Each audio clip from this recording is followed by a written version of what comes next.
televisión siempre dice lo mismo, doctor. Ooh. I forgot this wasn't carbonated. What is it? It's like an Arnold Palmer Monster tea plus lemonade. It has energy in it? Yeah. Oh. But it's non-carbonated and it threw me off. Sugar?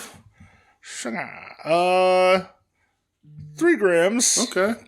It includes 3 grams of sugar. Yeah. Not bad. Okay. 480% vitamin B12. All right. Well, that's good. You need that. So I'm getting my fucking vitamins, all right? Your vitamin B, at least. What does vitamin B do? Do we know?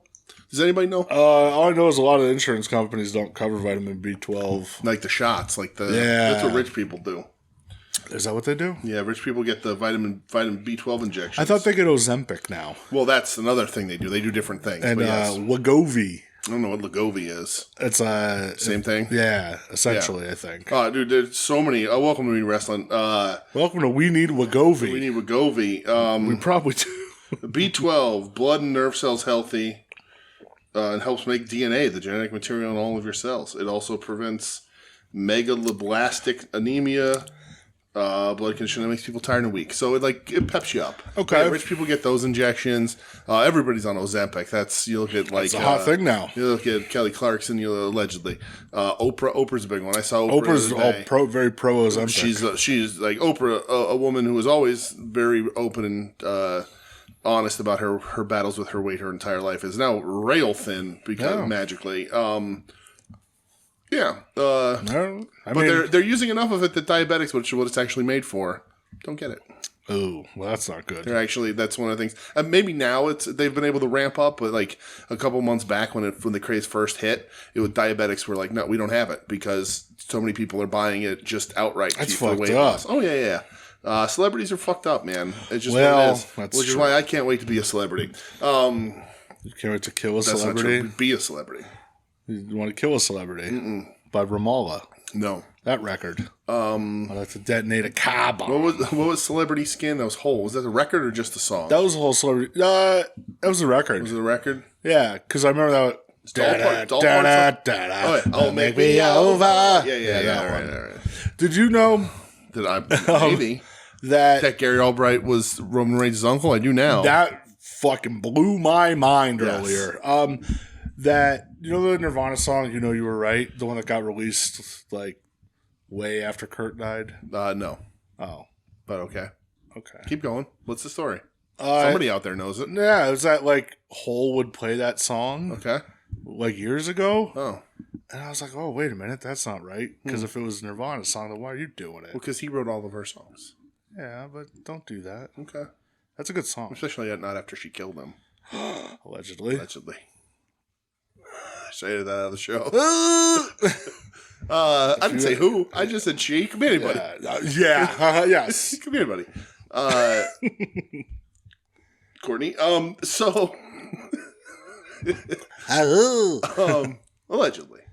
Purely Purely speculation. fucking speculation. You're dealing in rumors. That's and right. innuendo. Welcome to We Need Wrestling. The home of B12 shots and Ozempic on Apparently. the soon-to-be-named network. I'm gonna get on. Do you want me to get on Ozempic? I'll do a trial run, see if it works. Yeah, let's do it. All right. What do I gotta Let's do? get on some. I don't know. Where do I gotta go? Gotta go to You the gotta doctor. go to the doctor, and then you gotta say you don't want to wanna lose do weight, that.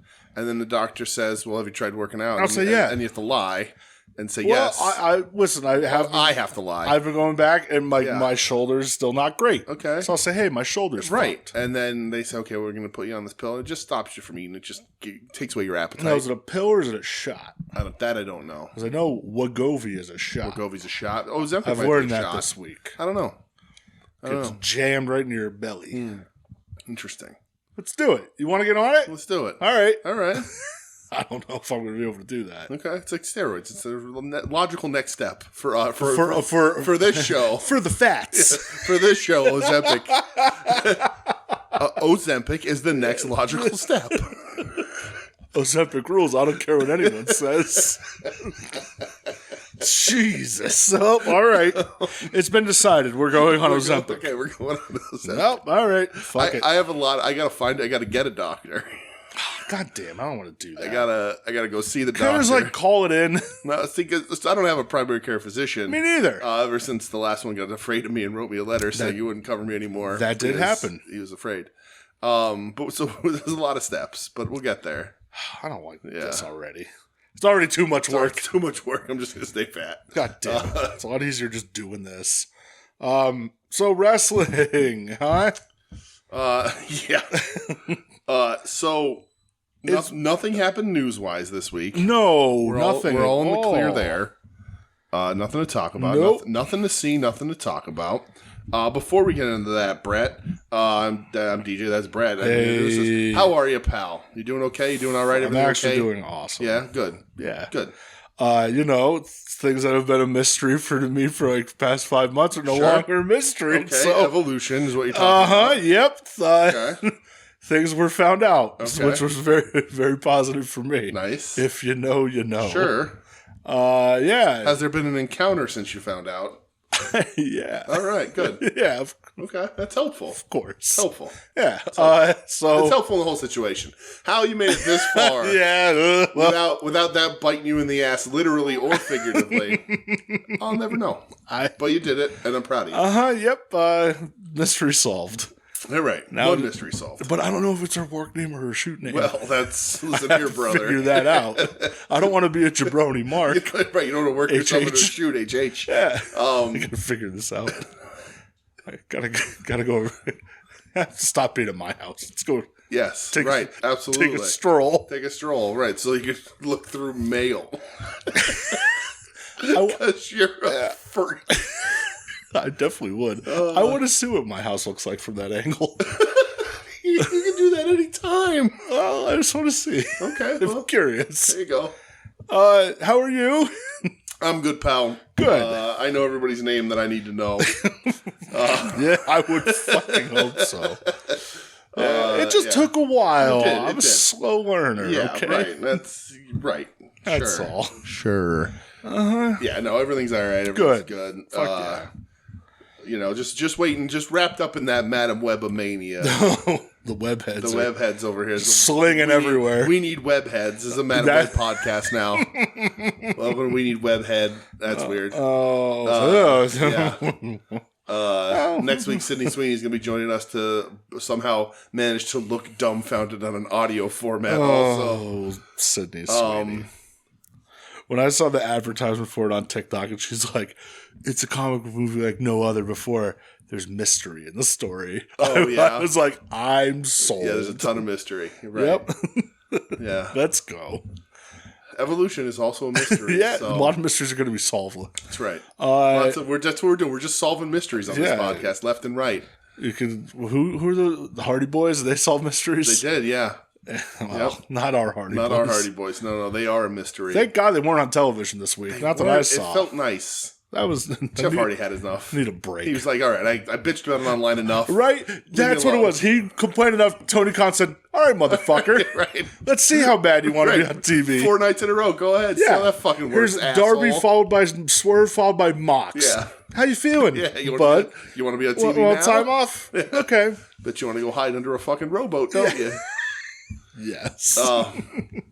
No Roman candles in this one, you dumb bitch. All right, you want to get into all the fucking news? I do not have a concept of Time? yeah, right, but of what sort of has happened since last Thursday, because all the wrestling news seems like it's been happening forever, and also just the last couple of days. So you're going to lead us through this one, and I'm going to be shocked I'm going to try at my things best. that we didn't talk about last week as happening since we last recorded. So, to continue on the Vince McMahon saga, Yes. the feds are now involved. Oh, Is great. Officially being federally That's going investigated. to work out for everybody. And involved with that, there was John Laurinaitis' lawyer this week. Right. Came out and basically said, yeah, all the higher-ups knew about Ashley Massaro incident. So did Laurinaitis, the Laurinaitis I'm a Victim 2 came out, we Last talked about week. that last week. Yeah.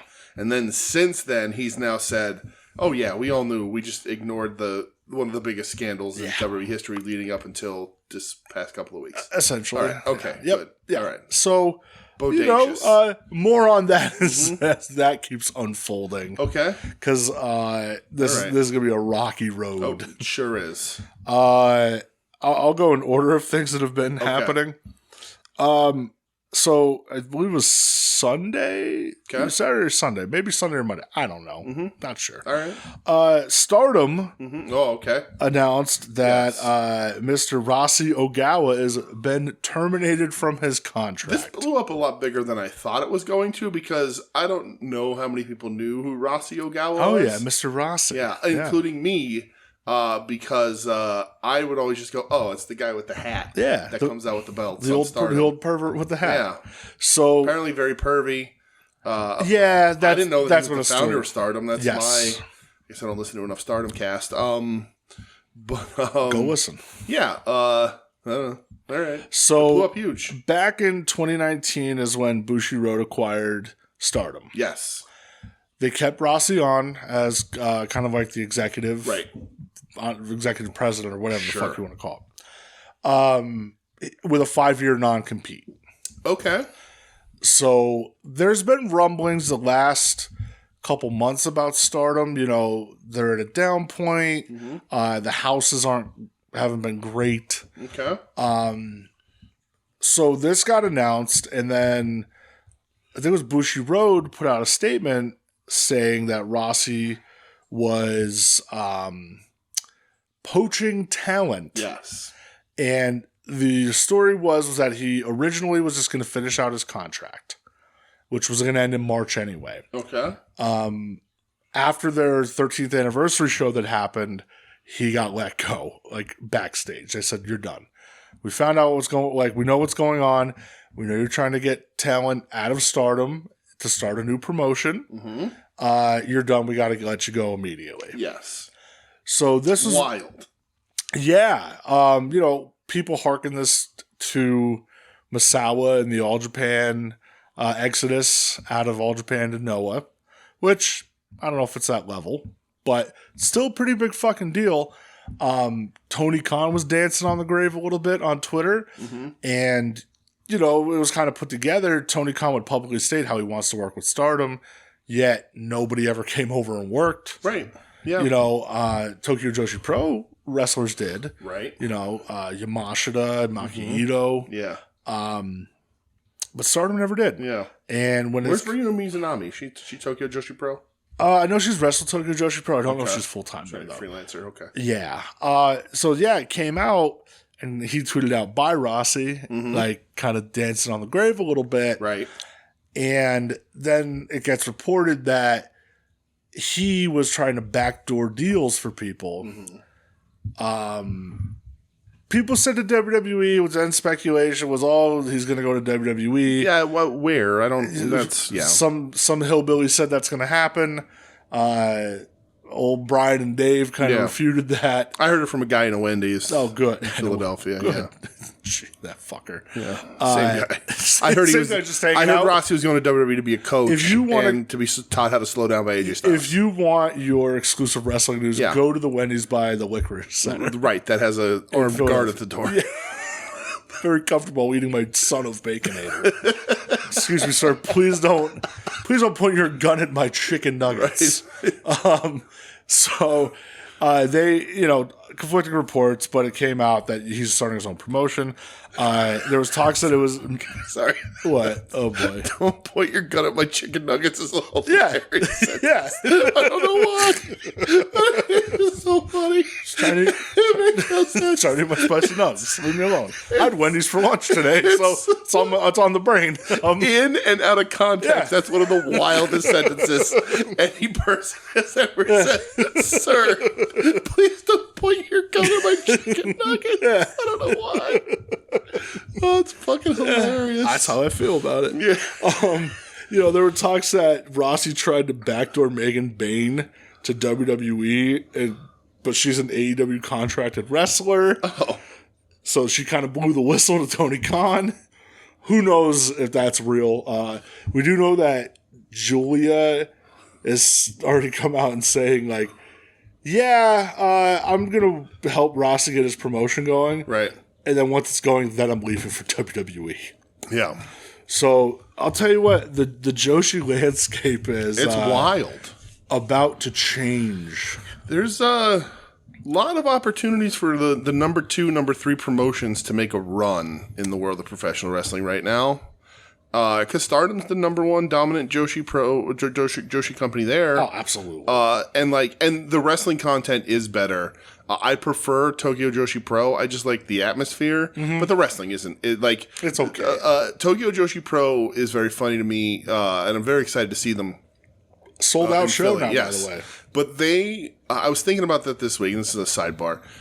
Tokyo Joshi Pro reminds me a little bit of early to mid Chikara.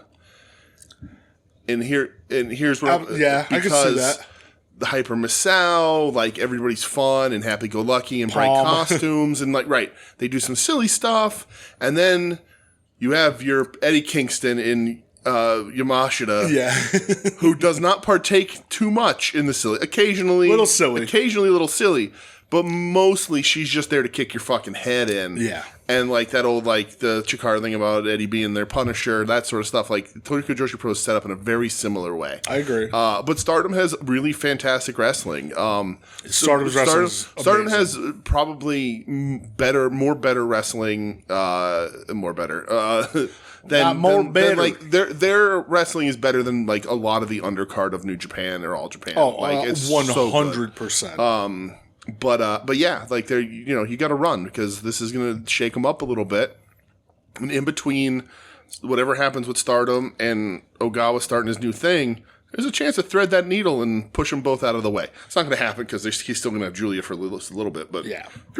And a lot of the Stardom wrestlers, their contracts are up in March. Right, just in time to not come to WrestleMania weekend. Yeah, awesome. Can't wait. Great.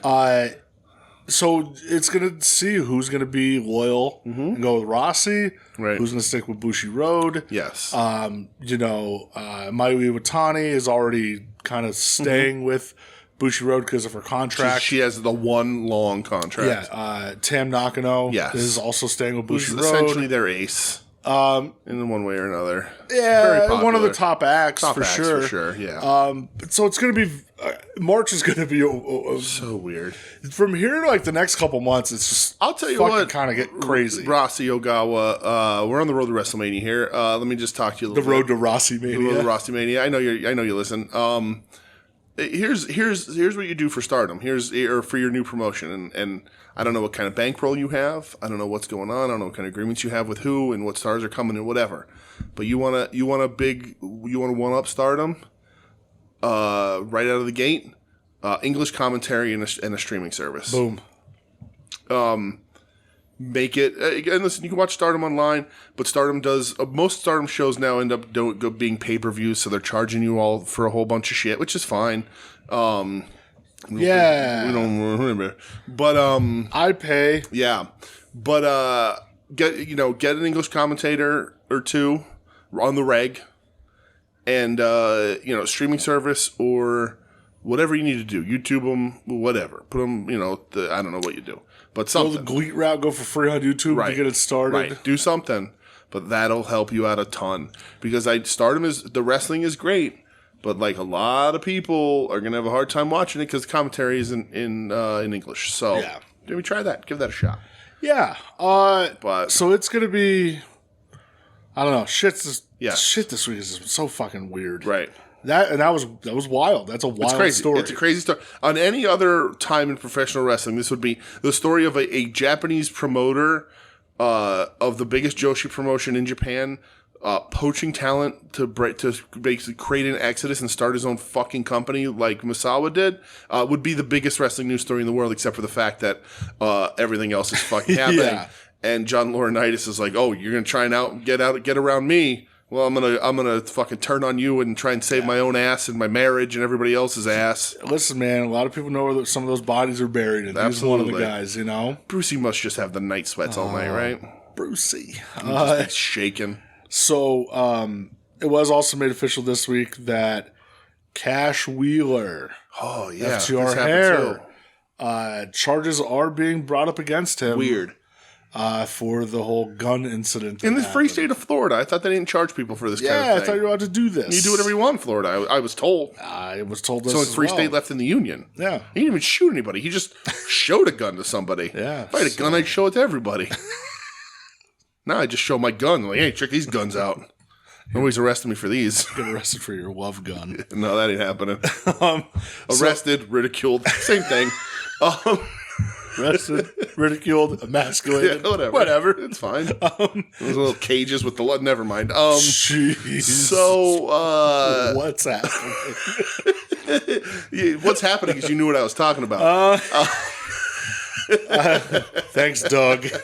But yeah, that's wild too. Those last year. It seems a long time ago. And yeah, I mean, I don't know. He just showed a gun. He just got mad and showed a gun to somebody. It's not healthy behavior, but like, it's not, like people. I don't know. I've seen worse. Like, it's not like you killed someone. Right. Cops kill people in Florida all the time, and they're fine. Just saying. It's just look it up. Again, not even allegedly. No, just not, look it up. Just look it up. It happens. It's a free state of Florida. I've been told these things. That's true. And then the last piece of news I have came out yesterday. My uncle did tell me that Florida is getting worse, though, because he has to wait for a seat at Margaritaville these days. So, I mean, it doesn't happen. He used to just be able to walk in to all the restaurants he liked. I'm assuming they were all Margaritaville. I was saying it's strict with I'm assuming they're only Margaritavilles. Does he have like a half shaker of salt? Yes, he does. I was saying like a parrot card they punch each time he comes in. Earn 5 parrots to get a free margarita. Yeah, right. Cheeseburger in paradise. But yeah, that's my uncle left Florida and was like, hey, it's not as fun anymore. I have to wait for a table at a restaurant. I was like, all right. That's a perfectly logical reason to leave. So moved back to Sugar Notch, Pennsylvania. Oh my God, he's in the Notch? He lived in the Notch my whole life. Does he go to Durf's Pizza? I don't know what that is. Oh, one time, I don't know if they got arrested or whatnot. Who calls it the Notch? Brother, I'm from Hanover. We call it the Notch. Right, okay. Up the Notch. Okay. Yeah. Just like people say up the Einen. Oh, all right. I've gone up the Einen before. At Durf's, there was cocaine in the pizza once. What? Yeah. On top or in? I don't know if it was in or whatever, but yeah, they found cocaine in the pizza. If you cook cocaine, is it still effective? Like if you bake it, like brother, I don't know. I've never done it. So we need wrestling listening audience. Like when you make a pizza pie, and there's like they put the flour on the bottom, right, and then you get a piece of pie. Sometimes there's like real thick flour on the bottom. If you do that with cocaine, but you cook the cocaine, does it lose its potency? Brother, or are you just eating pizza and just sitting up all night fucking shaking with your eyeballs bulging out? I don't know like how people found out. I mean, I used to be in Coca-Cola, but I don't know if they cooked it, if they just added it. I don't know. Yeah. I don't understand food making. Maybe you like sprinkle it on top of some garlic salt. Right. All right. That's what I'm saying. Yeah. That's why Todd brings his own garlic salt everywhere he goes. It's actually cocaine. Oh. Shout out Davey Durf. A lot of things starting to come around about the old Todd Roker. Mm-hmm. I believe that. Where the fuck was I? I don't know. The Dax Hart. No. No. Yeah. Cash Wizard showed a gun to somebody. Yeah. So then yesterday, it got announced that Scott D'Amore has been terminated. Oh, we're on this already? Yeah, Jesus Christ, from TNA. Insane.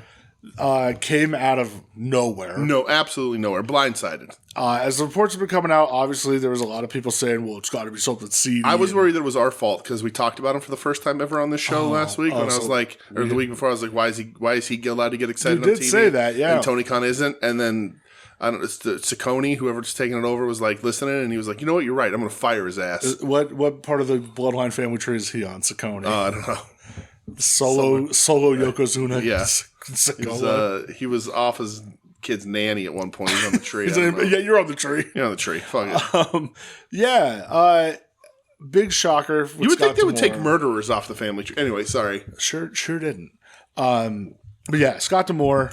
Yeah. Officially gone from TNA. Yes. A lot of the wrestlers have come out crazy. and supported him. Yes. Saying, I wouldn't be here if it wasn't for him. Right. He convinced me to stay here. Right. And again, a lot of people immediately speculated, I wonder if this is because of the stuff going on with Vince that Anthem had to reopen and look at claims within TNA.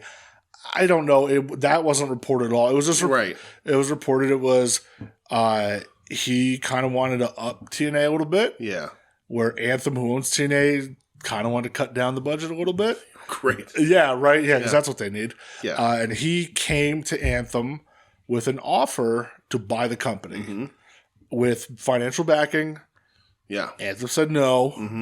And now he's gone. Maybe they felt he was going to try and do a Rossy Ogawa. Oh, he's trying to pull a Rossy? Trying to pull a Rossy. The old Ogawa maneuver. And yeah. So who knows what's going to happen? The Rossy and Rachel and just get out of here. Jeez. So there was reports from the talent meeting that they said he was stepping down. Yeah, and the rest was like bullshit. Yeah, but no, he actually got fired. Yeah.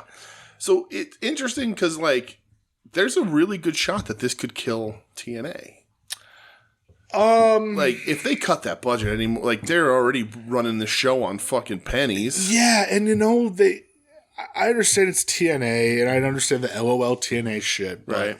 The past year or so, they have been getting people talking more buzz than I remember. Yeah. The switch over to TNA, him being on TV, the really good matches, getting Okada, getting Ospreay, doing all that kind of shit. Zack Sabre Jr., and then putting over TNA, like, hey, this is a place to be. Having Jordan Grace in the Rumble. Yeah, just signing Ziggler. Right. Yeah. So, I don't know. I don't know what this does for them. I don't know. It's going to be interesting because, like, you have non-wrestling people trying to run a wrestling company. That never really goes that well. Never works. Case in point, WCW. It works short term. Yeah. And, you can keep it running long enough, That's where you get the ding-dongs. Right.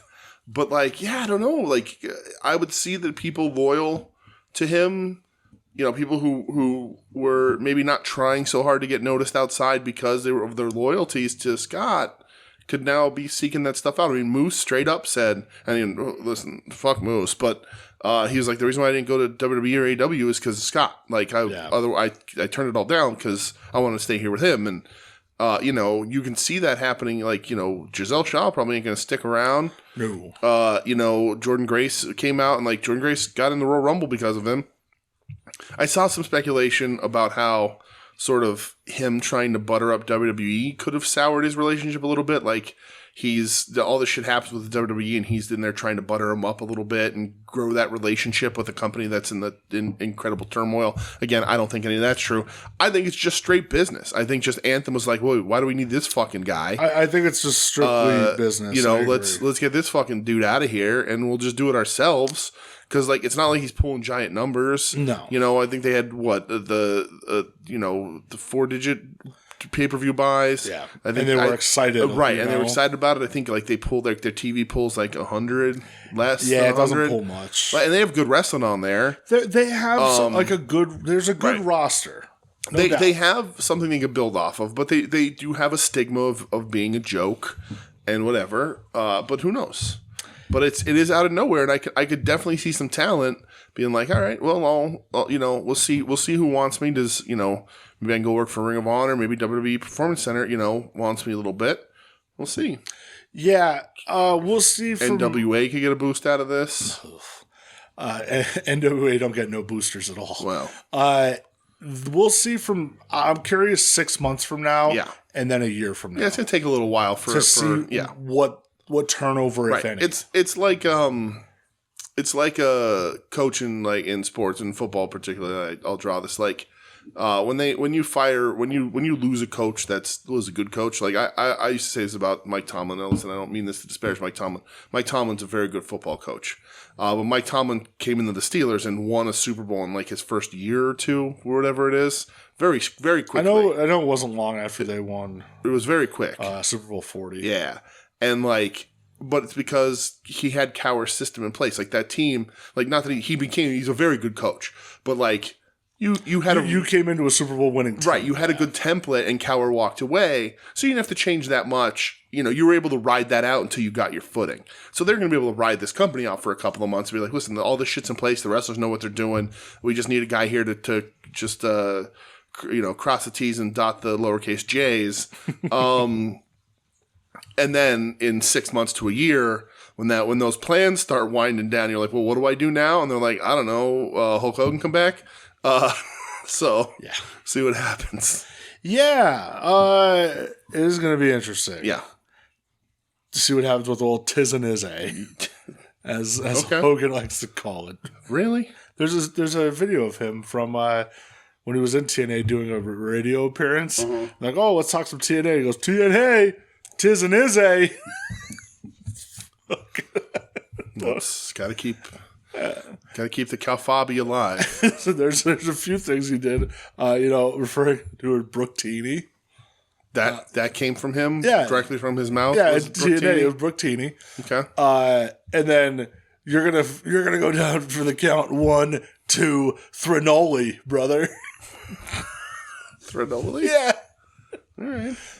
Man just speaks Carney. I remember the one time when he was on security camera and he said, "Oh boy, wait, what? All right, moving on. I'm getting a call." Is it your daughter's ringtone? While you're standing there with your fully erect penis. Should have ate all that sushi, brother. Oh, I feel like a pig. You feel like a pig. Oh God, I wonder whose penis it was that day. Who cares? So wrestling. Let's talk about some wrestling that happened. All right. So that's it for news. That's all. That's the only thing. That's all that happened this week. That's it. Just a few little things. So SmackDown you didn't watch. Nope. But Bailey got jumped out of Damage Control. Oh, I saw the clips of her in her white pantaloons. Yeah. Yeah. What up, Pam? You know, a lot of people speculating about when she wore the black ones that she didn't have you couldn't see her underwears underneath. Oh, and a lot of people, just wearing a different right, cut. A lot of people, like I see a lot of thirsty people, well balanced, mentally human beings on social media be like, does this mean she wasn't wearing underwear the first time? And I was like, no, she was. It's just a different cut, you fucking weirdos. Just look a little closer, and you'll see. She was wearing bikini briefs. It's just in a different spot, right? She's wearing the black silk underwear. But Pam for life. Yeah, this was a good segment.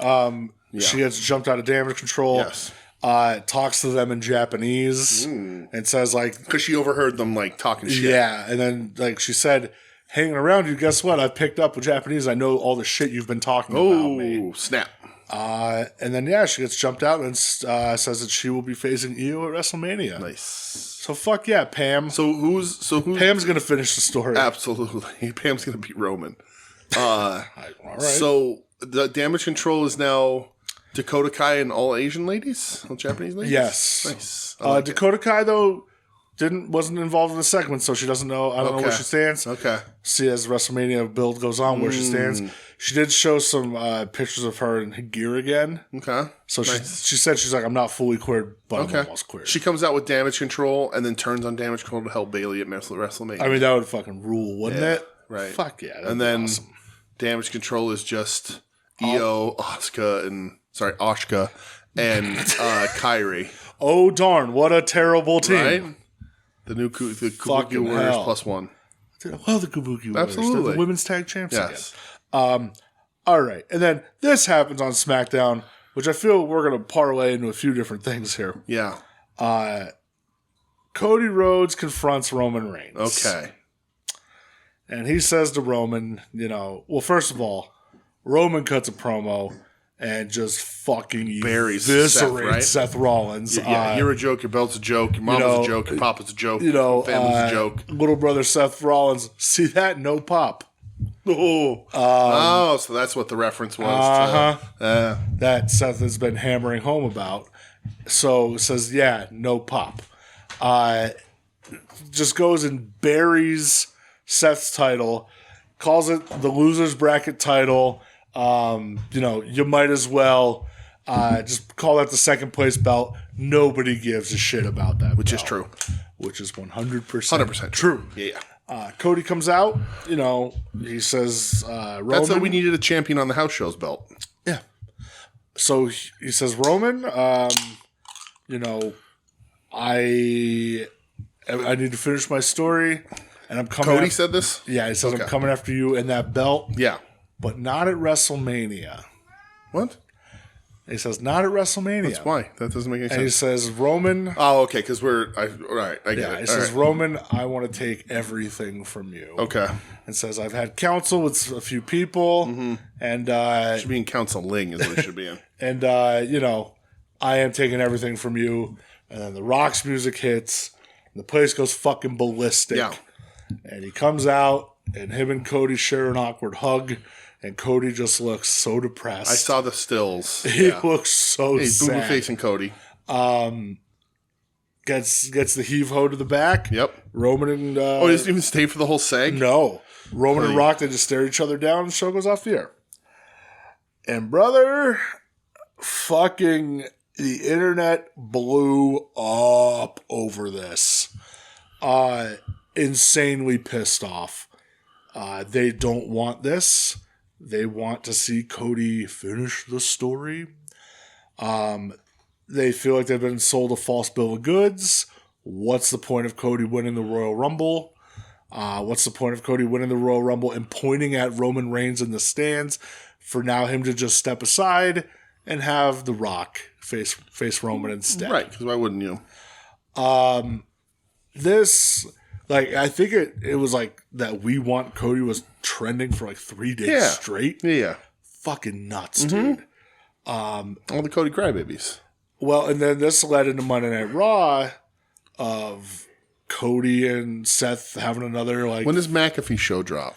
That was today. Okay, that's today. So that leads into Cody and Seth having a confrontation on Raw. And Seth's like doing the whole, like, whatever, singing the song. He goes, oh, sounds like a big pop to me. Which I'm going, all right, brother, now we're going to hammer this to the fucking ground. Just because Roman buried you. It says, Cody, you got to make a decision, man. You know, do you want me? He goes, because you're the best, and I need to beat the best. Okay. And part of me is like, dude, you're the champ. You don't need to be calling. Even he knows that his belt's bullshit. Why do you need to lobby for it? They've done nothing but bury that fucking belt. He knows. Cody's beat you at every turn. Right. Cody beat you with a goddamn... His arm was falling off. Like, and he still won. True. You know? Yeah. It was such a big win, in fact, that they immediately made a Cody action figure about it. Yes, multiple, because there was a Funko Pop, too. Yeah. Like... Dude, that was that's like an iconic moment that'll be shown forever in WWE. But yeah, the internet has just been going fucking crazy. They've been speculating what's what. They've said that Roman Rock's been in place since January, like early January. They just need to come up with $30 million to put him on the board. Yeah, now they need to pivot because the crowd's not going away because of Cody. Right. Well, and listen, The Rock, for all that he is, The Rock, I can argue that he could not be more broken of a man than he already is by Black Adam. It catches L's left and right. But him getting booed out of the building at WrestleMania, like, that might be the end. Like, Rocky might change his name and disappear. So... You know, somebody brought up the point of it being in Philadelphia. Yeah. I said, yeah, I get it. Noted Rocky Maivia town. But it's WrestleMania, and probably 60 to 70% of that crowd's not from Philly. Right. It's a worldwide thing. It's a travel destination. Yes. I don't know how online WWE fans are. Right. They seem very online. Especially with this, because there was Rocky Sucks chants on Raw. Yeah. And Cole goes, what is this, 96 all over again? And even Rollins goes, yeah, I wasn't expecting to hear that one tonight, you know? And We Want Cody chants. Yeah. And, you know. That's crazy. Did TKO pull this and is Ari Emanuel putting Rock in? Like, he wants this as his main event? Yeah. It's the bigger money main event, right? Like, it's... So, here... And not that they're having a hard time moving tickets. They're selling tickets like a motherfucker. But it's the bigger money main event. And listen, it's the bigger money main event, bigger box office, whatever. It's a huge deal. Yes. I feel like Rock Roman, if you can do it, you gotta do it. Yes. Sacrificing Cody again, though, like, I don't know. It's tough. I can see both sides. Right. The risk you run is Cody's dead. Yeah. Like, Cody's like, all right, well, I guess I get a run in NWA. I don't know. I'll go win the NWA belt for my dad. You can't have Cody Seth. It can't happen. No. Like, after that fucking Roman promo was so good. Well, and I said to you, and we'll get to the thing today, but, like, name me a match that Seth Rollins could have with somebody on the roster that's main event of Mania worthy. It doesn't exist. No. It's not there. Everybody knows that belt's no good. They then have the company bury it on TV in storyline and out. Right? That belt got introduced and immediately everyone goes, Oh, it's a second place Right, belt. second place belt, right? So there's nobody, like, they're doing Drew, and it'll be a fine match, but it's not WrestleMania level. It's not. It's not there. And so Drew got involved in this promo, Yeah. and he fucking kills it. You know, Right. Drew's on a great run right now. Right, and Drew's awesome, but Seth is not a Mania Not a main Mania event. match. It's No. not. Nope, it's not. You know, It's been run before. We Yeah. don't need to see it again. right, and who else is there? Can't do Seth Gunther. Gunther's going to have his own shit to do. What do you do in that situation Right. with that belt, too? Right. You know, listen, he broke the record, so what's he going to do? Lose it and then immediately, like, go up? I don't know. I don't, like, Right. They're in a weird booking situation right now. They really are. So, again, Cody... They're in a weird everything situation, which is why it's time for a company to fucking run for that gap and try and take a little bit from them, for Christ's sake. So, Cody, you know, still trends forever. Yeah. Today on the Pat McAfee show, this was the Rock's kind of first comments. And Yes. I only saw the one clip. I didn't watch the whole Right. fucking thing. Of him making fun Oh, of... you missed an episode of Pat McAfee show? That doesn't seem like you. Listen, I don't mind the McAfee show. Yeah. It's not You bad. just like it better when Aaron Rodgers is on. Yeah, that's what I tune in for Aaron Rodgers Tuesdays. Right. Fuck out of here. Did you see that he since this football season's over, he's not there anymore, so he went to Joe Rogan to bitch about COVID? Oh, no, he's on... Oh, my Rodgers went to fucking Rogan to God. complain about COVID and said that he lost friends and money because of it and blah, blah, blah. So, yeah, there you go. Man. And he was pushing ivermectin Oh, yeah. on the show, on Rogan. That motherfucker is like... Boy, has he become super Right? unlikable. And he was bitching that his holistic, a panel of holistic doctors said that he was medically cleared and safe from COVID, so he could, you know, he didn't have to miss any time or whatever. And the NFL didn't accept that because it's all conspiracy and blah blah blah. Because he was on ivermectin, so it doesn't matter. Oh, I can't wait for his Hall of Fame speech. You know what my favorite thing about all that is? And sorry, this is such a wild sidebar. But people, like, take what you want to take. I don't give a shit. I don't even give a shit if you don't get vaccinated. It's your fucking choice. You do what you want to do. Absolutely. I just think you have to wear a sign around your neck so I don't let you cough on me. But people were taking ivermectin and then shitting out what they thought were, they were like, oh, look at the worms I'm shitting out, and really it was your intestinal lining. That's insane to me. But anyway. Yep. You people are crazy for eating horse paste. You're eating horse paste. Anyway, back to the Rock, another perfectly sane, mentally fit person who was not at all broken by not being able to take over the DC universe in movies. Rock doesn't catch L's. Yeah. Yeah. He usually doesn't. No, he had an impeccable track Listen, record you for a while. you want to listen to other shows on this network. They may say some of the Rock's later movies are no good, but I present you Tall Building.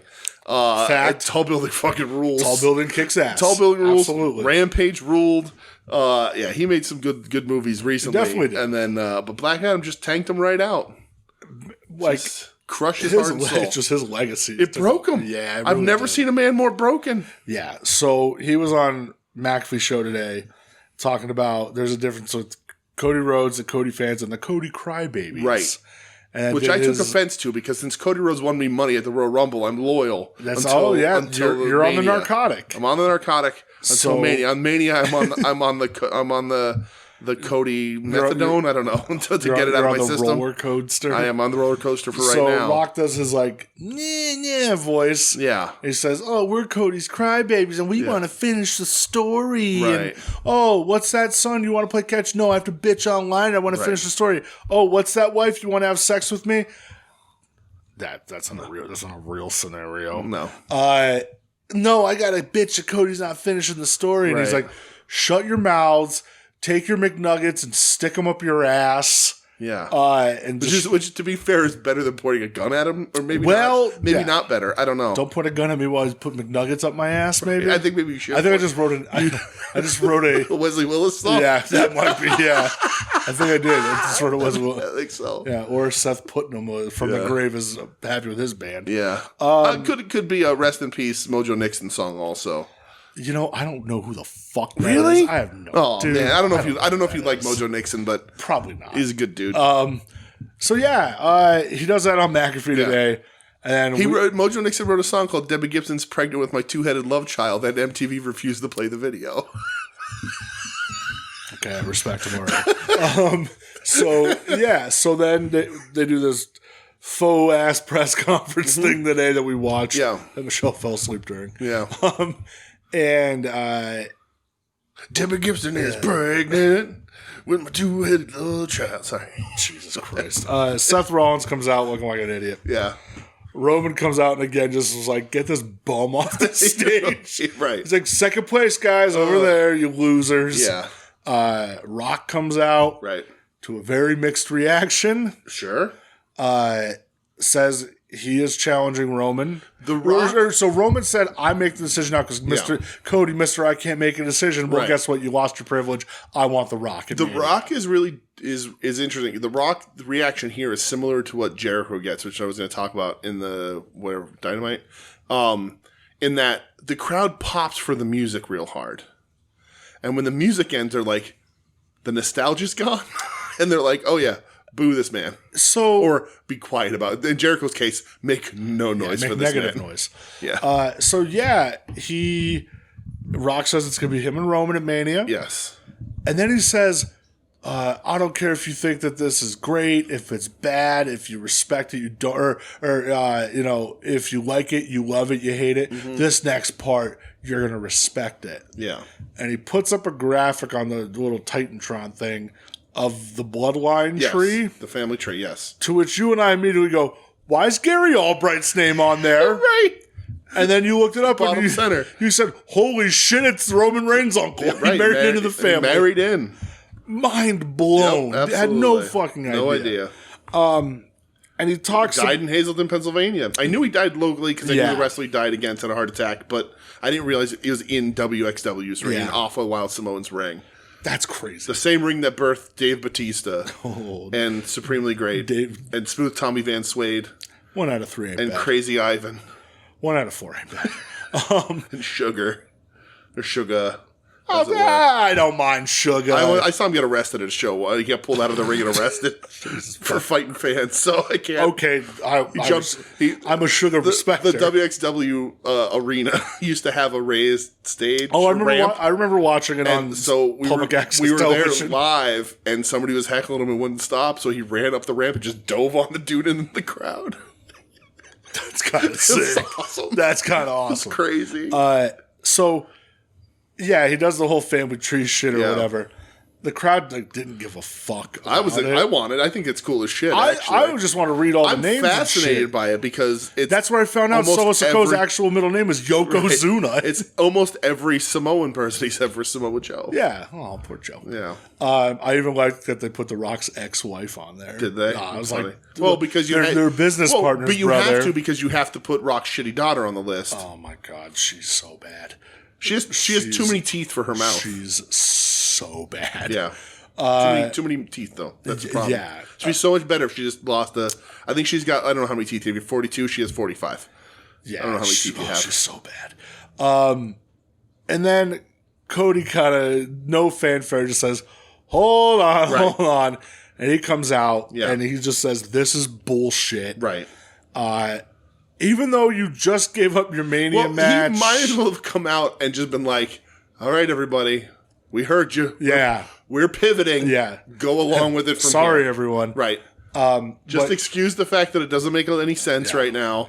Yeah. The end justifies the means. So Roman says something about Cody being a failure like his father. Mm-hmm. So then Cody disses Roman's dad. Right. Or no, Roman's grandfather. Or no, he says, like, your grandfather, then he goes to The Rock, he goes, and your grandfather, the High Chief, will be highly disappointed in you right now. Yes, for bashing another man's family. So then this is where The Rock steps up. Right. Because and Cody says, oh, how about Jay and the Bloodline and all your goons and stuff. Mm-hmm. And The Rock steps up and says, you're not only disrespecting his family, Roman's family, you're disrespecting my family now, and that shit ain't going to fly. It's an interesting way to turn them a little bit. And then he paintbrushes Cody. Right. And then Rollins steps up to Rock. Which is weird. Yeah, a lot of cussing is flying, a lot of sounds going out, a lot of bullshits, fuck yous are flying. Yes. Which I feel is very telegraphed. Sure. Well, of course. Because it's a press conference, bro. You want to get crazy. Well, so let's talk about that. It's barely a press conference, but kudos to WWE for selling out an arena for nothing.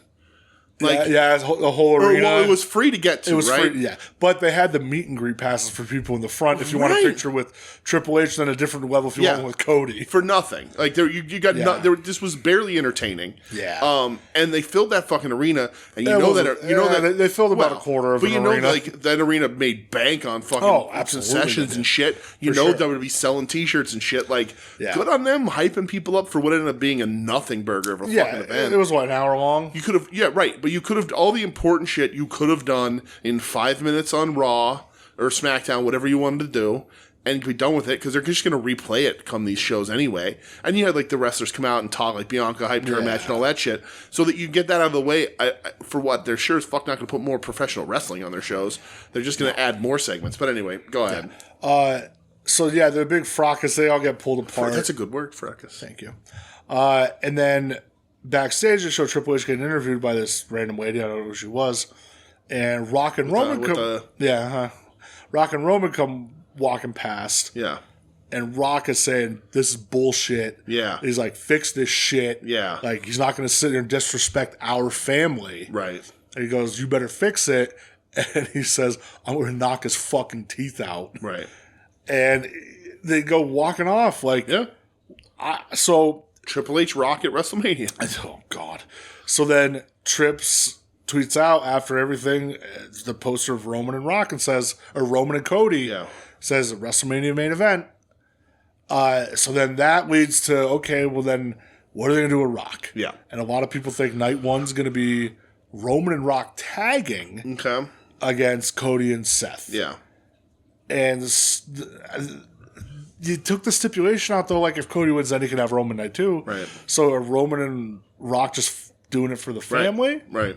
And then, like, is somebody going to pin Cody? And what's Seth's motivation? And then you remove that title from being defended at Mania? That doesn't seem logical. Well, then they say night 2 is going to be Cody Roman, and it's going to be Seth Drew. Yeah. So I want to know, how does Drew get... Does Drew, like, screw Seth? Right. I don't know.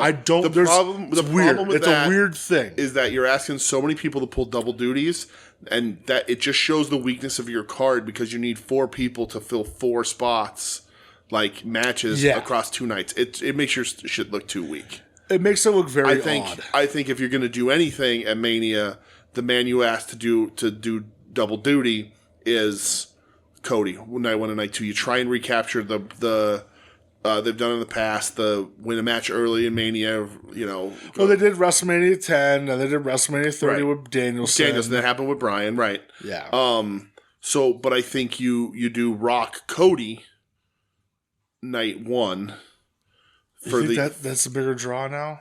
I think you do Rock Cody night 1 for the family and for the right to face Roman, because listen, Rock still wants to be head of the table, but that can take a side before family business is settled. Right? You compartmentalize things. Family business, the disrespect comes before figuring out the insider shit. And then Cody wins that, and Cody wrestles Roman. My original plan was Rock Roman night 1. Roman loses, or Roman wins. And then Cody Roman and then Cody Roman night 2. Cody's fresh, Roman isn't, and that's how Cody beats him. But they're right now showing a unified front between Rock and Roman. And listen, Mania's a while away. That's not something I saw coming. Right. And Mania is still a while 2 away. months. There's still a lot that can fucking happen, especially because WWE moves lightning fucking quick. Yeah. And who knows what can happen on Elimination Chamber. Yep. If you're going to tag them up, because you hype this all up, you tag them up at Elimination Chamber.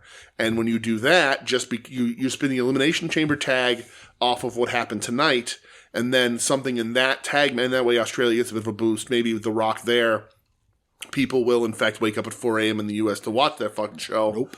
I said people, not you and me. And then you do something there that gets you Rock Roman night 1, Cody Roman night 2. Because Cody Roman night 2 is locked. Not night 2, but Cody Roman is locked. But can Roman do 2 nights in a row? Here's what I will say about that. A lot of people doubting Roman's physicality and his age and all that sort of stuff and how he's looking. That's fine. I don't give a shit. You're a champion. You do what you need to do for the fucking company. I agree 100% with that. Right? Doesn't have to be great. Cody doesn't even have to be that fucking long because he's going to be worn out. But also, his match against The Rock ain't going to be anything. They're going to try and make that Hogan Rock. Like, there's going to be very fucking little there.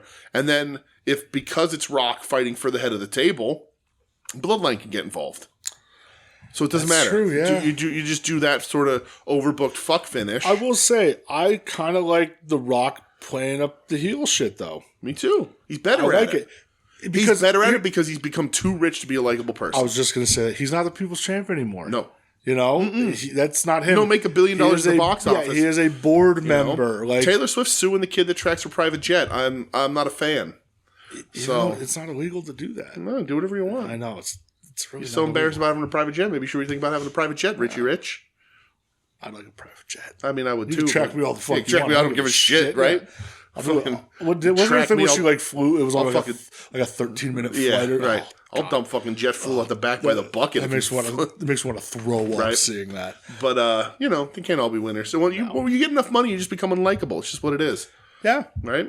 That's absolute truth. Right. So more on that as the road to WrestleMania unwinds. Come here for your road to WrestleMania hub. Even though we're not really. We need WrestleMania. Whoa. So I watched a match from Raw as well. Okay. We're going back to Raw. Yeah. For the shot at the number one contenders match for the tag titles. Yeah. So one half of the number one contenders match is already fulfilled by Tyler Bate and Pete Dunne. Okay. This was a four-way tag match? Four-way tag match to be whoever the winner is gets a shot in the number one contenders match. All right. It was DIY. Okay. The New Day. Okay. Imperium. Mm-hmm. And the fucking Creed brothers. Okay. I think I'm all in on the Creed brothers. Yeah? All right. Good. They rock. Okay. This motherfucker was hitting German suplexes and kipping up left and right. Yeah. Brutus was doing that Brutus ball move or whatever. He moonsaulted, throwing ankle locks. I was like, this is Kurt Angle. This is Kurt Angle. That's all it is. Yeah. Shaking pill bottles. It's just Kurt Angle. Whoa. That's Perk Angle. Jesus Christ. I've been drinking. I don't know what your problem is. DIY 1. What? Yeah. Damn. I swear to God, if I you got upset if I took a sip, it would be everywhere. Yeah, DIY 1. That's ridiculous. They just didn't they just have a tag title match? I think they did. So the winners of who are they wrestling? So the winners of DIY are going to face Tyler Bate so DIY is going to face Tyler Bate and Butch. Oh, okay. On SmackDown. So it's a little guy match. The winners of that go on to face Priest and Balor at Elimination Chamber for the tag titles. Okay. So, yeah. The match was really fun, though. So DIY is going to win, right? Because you want babyface versus heel. I think Bate and Dunn are going to win. Are they babyfaces? Yeah. Oh, are they? Yeah. Okay. DIY babyface too? Yeah. Nothing like babyface versus babyface. Nothing to really confuse that audience. Get you really involved in the match and find somebody to boo by two teams you like. So I do think that's going to be fun. Yeah. And then, I watched a couple matches from NXT Vengeance Day. You're mad. Only one that I feel I was going to watch the main event, about. but I just lost time. I forgot. Yeah, there's really only the one worth talking about. Ilya Dragunov and Trick Williams for the NXT title. Dude, this got bloody. Really? Trick Williams had a busted... Triple H said tonight it's a new era, brother. He did. Bring back the blood. Trick Williams got a busted mouth. So he did double duty. He wrestled in the first match. It was him and Carmelo Hayes against the... I think they're calling... Are they calling themselves the War Dogs? I think it's... You can't do that. I think it's Braun Breaker and Baron Corbin. Oh, yeah. This for the Dusty Cup No, final. they're like wolves. There's something wolves. The Wolf Dogs? I don't know, but the War Wolves. Well, because I know that they're like, I'm a lone wolf and you're an alpha wolf. No, I can't say alpha wolf either. The Wolfies. I know they wear... Wolves. They wear cowboy hats. Oh, God. Yeah. Well... So Trick busted his mouth in that match. So he had a busted mouth. At one point, he smiled and his mouth was just blood. Nice. Ilya Dragunov, he got busted up. He gets busted up every fucking match. Sure. Yeah, dude, this match was brutal. So Carmelo and Trick are on the outs, right? So Mello came with him to ringside. Okay. At one point, Mello took a swing at Dragunov. Oh. Dragunov clubbed Hayes and he chop blocked Trick. Okay. Trick had the offensive, he had the upper hand. Mm-hmm. Hayes was up on the rope trying to get the ref's attention to go count, and then Hayes took a bump off of that. Dragunov wins with the H-bomb. Okay. I tell you what, man, match was awesome. People said it was really good. Dude, yeah. Trick Williams. Bad time management on my part. Everybody's saying that's the dude. Next up. Yeah. Yeah. As the kids like to say, next up. Yeah. He's next up. Nice. Crowd's going nuts for him. Good for him. I know Tim and Marcus are not fans of Ilya Dragunov. Okay. He's okay. I like it. Yeah. Listen, man, he had two of the most brutal WWE matches. Yeah, he has good matches. Walter. I'm just not character. Whatever. I'm not connected in any way, but he has good matches for sure. So then after this, you get the little copyright thing at the end, and then Hayes chop blocks Trick Williams, and he turns on him, and he hits him in the leg with a chair probably about 7 times. Okay. He sits there. The crowd is chanting, "Fuck you, Mello." All right. So hey, you got a little heat. Now I watched NXT. Honestly, nothing very really notable about You watched the NXT TV show too? I had it on in the background. Bored this week? What's your problem? You don't know what's better to do? I'm trying to stay on top of my shit. Okay. I honestly had him on in the background mostly. Right. I was doing shit. So, yeah. Mello was in the ring and says like, you guys made this happen. Blah blah blah about Trick. It's gonna be him versus Trick Mania weekend, which that show is on Saturday. Mania at 11:30 in the morning. Oh boy. Yeah. Oh. In the same, not in the It's at Wells Fargo Center. It's at Wells Fargo Center. Oh, interesting. So it's a big venue for 11:30 in the morning. I think I have to run some curtains on that one. I think so. And so this was pointed out in the Discord, and I asked this, and I asked if this was about NXT. So there was a report, I don't know who put it out, saying that the crowd was asked to stop the vulgarity in their chants at NXT. Yeah. Because otherwise we're going to get taken off the air. That's weird. And this was the day after NXT happened, and I asked, was this about NXT? To which I was responded, yes, it was. And during the show, during Mello's promo, they were chanting, "Shut the hell up." Okay. Which I thought, okay, this is really, what are we doing here? Yeah, it's cheesy. I don't like this at all. It turned out that people told them, hey, calm down. That's not what you want to do is, tell your crowd who's actually getting invested in a storyline to, hey, guys, let's chill out. Right. Stop that. Yeah, that's weird. lame as fuck. I'll watch Trick Mello Mania weekend. I like Trick. He's fucking awesome. So yeah, good. All right. I didn't watch anything from Rampage for AEW. So that's the most WWE we've talked about. That's a ton. Forever. It's a ton. Let's see. What's to talk about? What do you want to talk about? So there was on Rampage, very quick, the What's Good edition of Rampage here. What's good? There was a Jarrett Junction promo. They're still talking about breaking up. Okay. And I bring this up because Satnam Singh is hilarious. Because Jarrett and Lethal are kind of going at each other, and Jarrett's like, you need to work out more, blah, blah, blah. I like it. And then Jay Lethal or somebody looks at Satnam and says, maybe you need to work out more. And Satnam says, I don't need to work out. I'm undefeated. Fuck yes, Satnam. Which is hilarious. And then Jeff Jarrett says that Lethal's the problem because he's too nice to people. So it's looking like they're maybe trying to spin Jay Lethal out as a face. I don't need to see that in any way. Let's see. Then we get Willow Queen Amanada, which is very good. Amanada should get her contract. But I did watch Rampage. Did you? Yeah, because that's all familiar to me. Okay. I just didn't take any notes because I didn't think anything was worth talking about. I fucking did. Also, I was on Whatnot during that whole time. Okay. So. There was a best friends interview with Renee where OC just said, I'm asked for this time because I know Roddy's going to interrupt, so I want to talk to him. Chucky T is still hurt, so it's going to be 3-on-3. And then Orange Cassidy looks down at Adam Cole and says, why are you in a wheelchair? What happened? And Renee said, it's a whole thing. Is this where Renee did art, guys? Bring it in with the hands? Because she did it on Dynamite 2, which I fucking love now. And then the main event was 2.0, Christopher Daniels and Matt Sydal versus Mascara Dorada, Mystico, Hechicero, and Volator Jr. And it was really good. It was all right. I was really impressed. I love this is the beginning of my love affair with the CMLL guys for this week. I thought it was a lot of fun. Way better than I thought it was going to fucking be. I'll tell you that much. I liked it. That was a great showcase for them CMLL guys. All right. I liked it. I loved it. I want some more of it. Oh, Jesus. Didn't he die? Was that a Toby Keith song? I don't know. I don't know. Or was that Travis Tritt? I don't know. I like it. No, that's not Toby Keith. Is that Tim McGraw? I was just going to say Tim McGraw. Mm-hmm.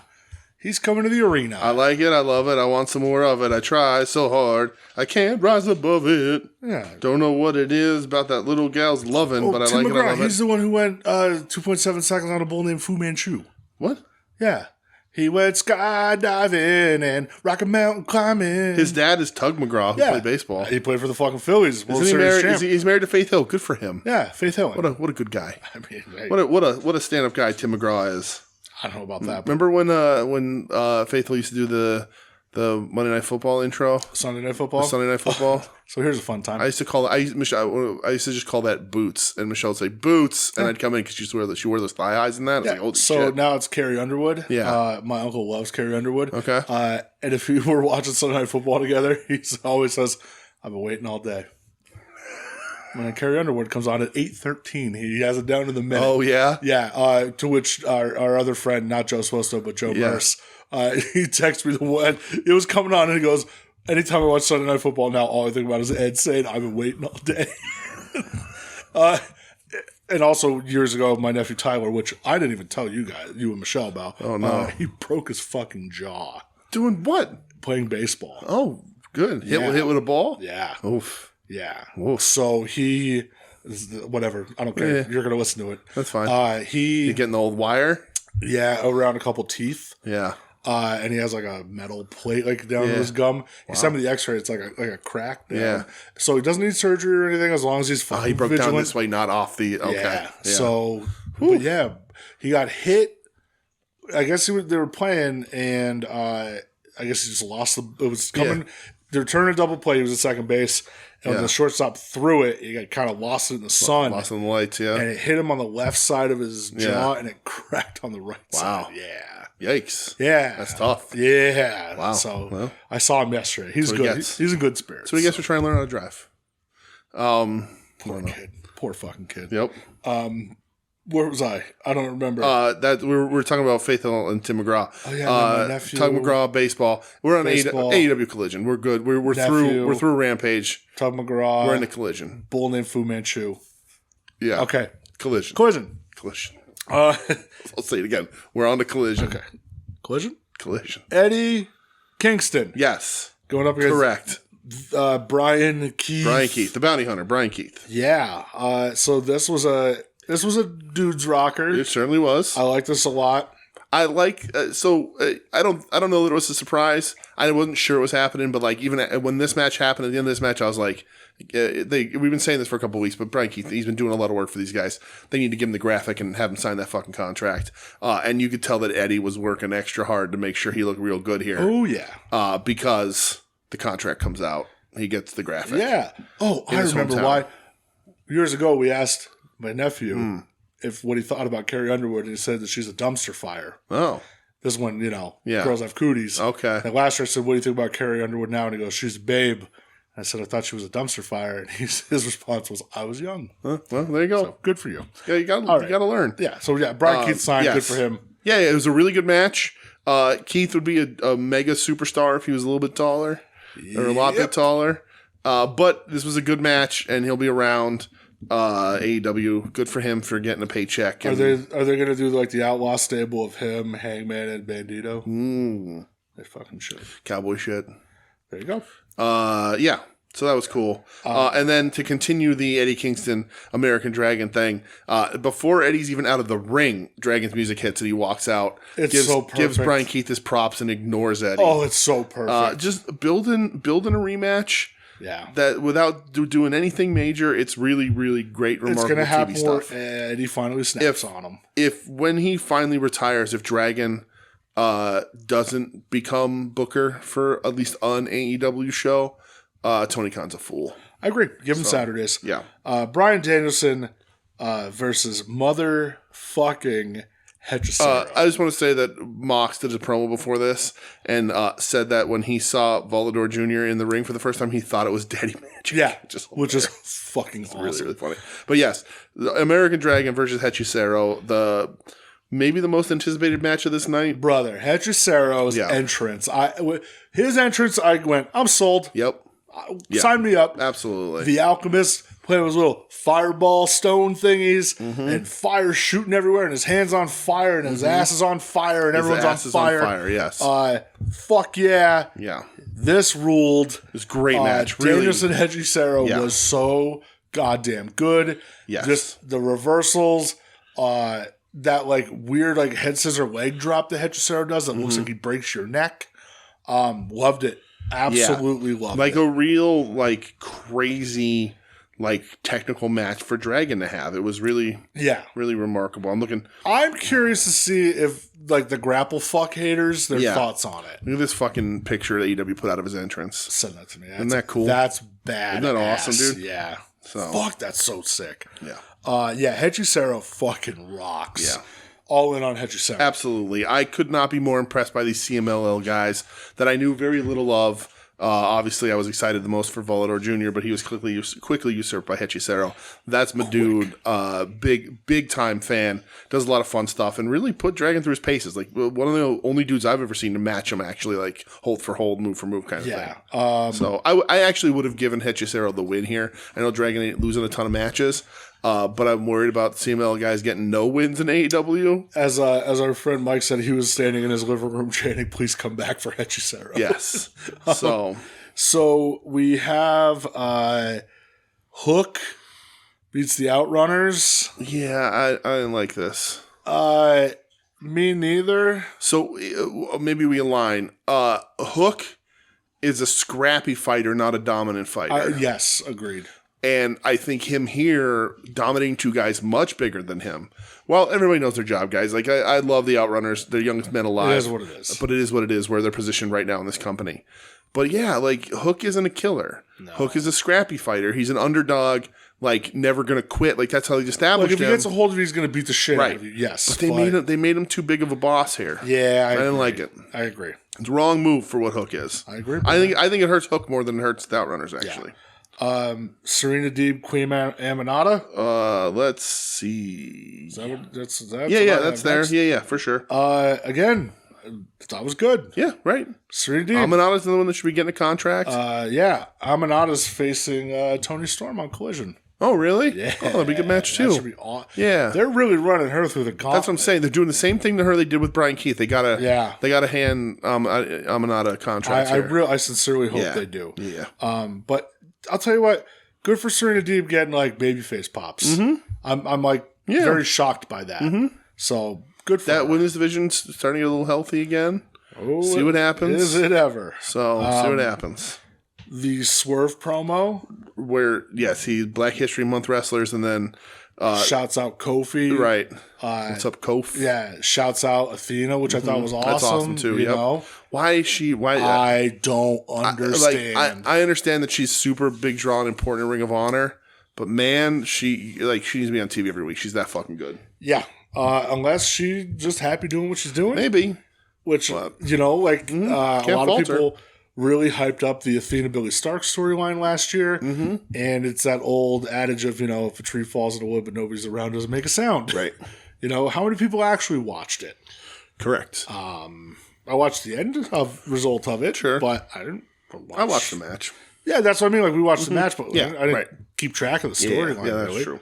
But this promo was great. Swerve did bad things he doesn't regret, but they needed to get him where he was going. Yeah. Because they're making a man that threatened an infant a babyface. And a man who bled out 3/4 of Nick Wayne's blood. He threatened an infant like 3 months ago. Yeah. And now we were there the night when he did the it. number 2 babyface in the country, he's in the company. Fucking awesome. Yeah. And then he specifically tells Nana, no interference. No, sorry, no interferences. Yes, no interference. Says, no, none. We're not doing that. Yep.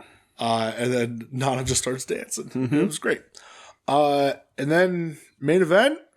Yeah, because Red Velvet whiffed on the finish kick on Vert Vixen. Vert Vixen, who we're going to see in Philly. Yeah, Tokyo Joshi on the Tokyo Joshi Pro Show. We get Toni Storm promo. She wants a public workout. Yeah. Which I guess is going to be Aminata. No, that was... it is here. That's right. But yeah. Interesting. The women's division, I have no idea where they're going to go with it. I'm intrigued. Tough. It's tough. Like, I am because... But I'm also like, why hasn't...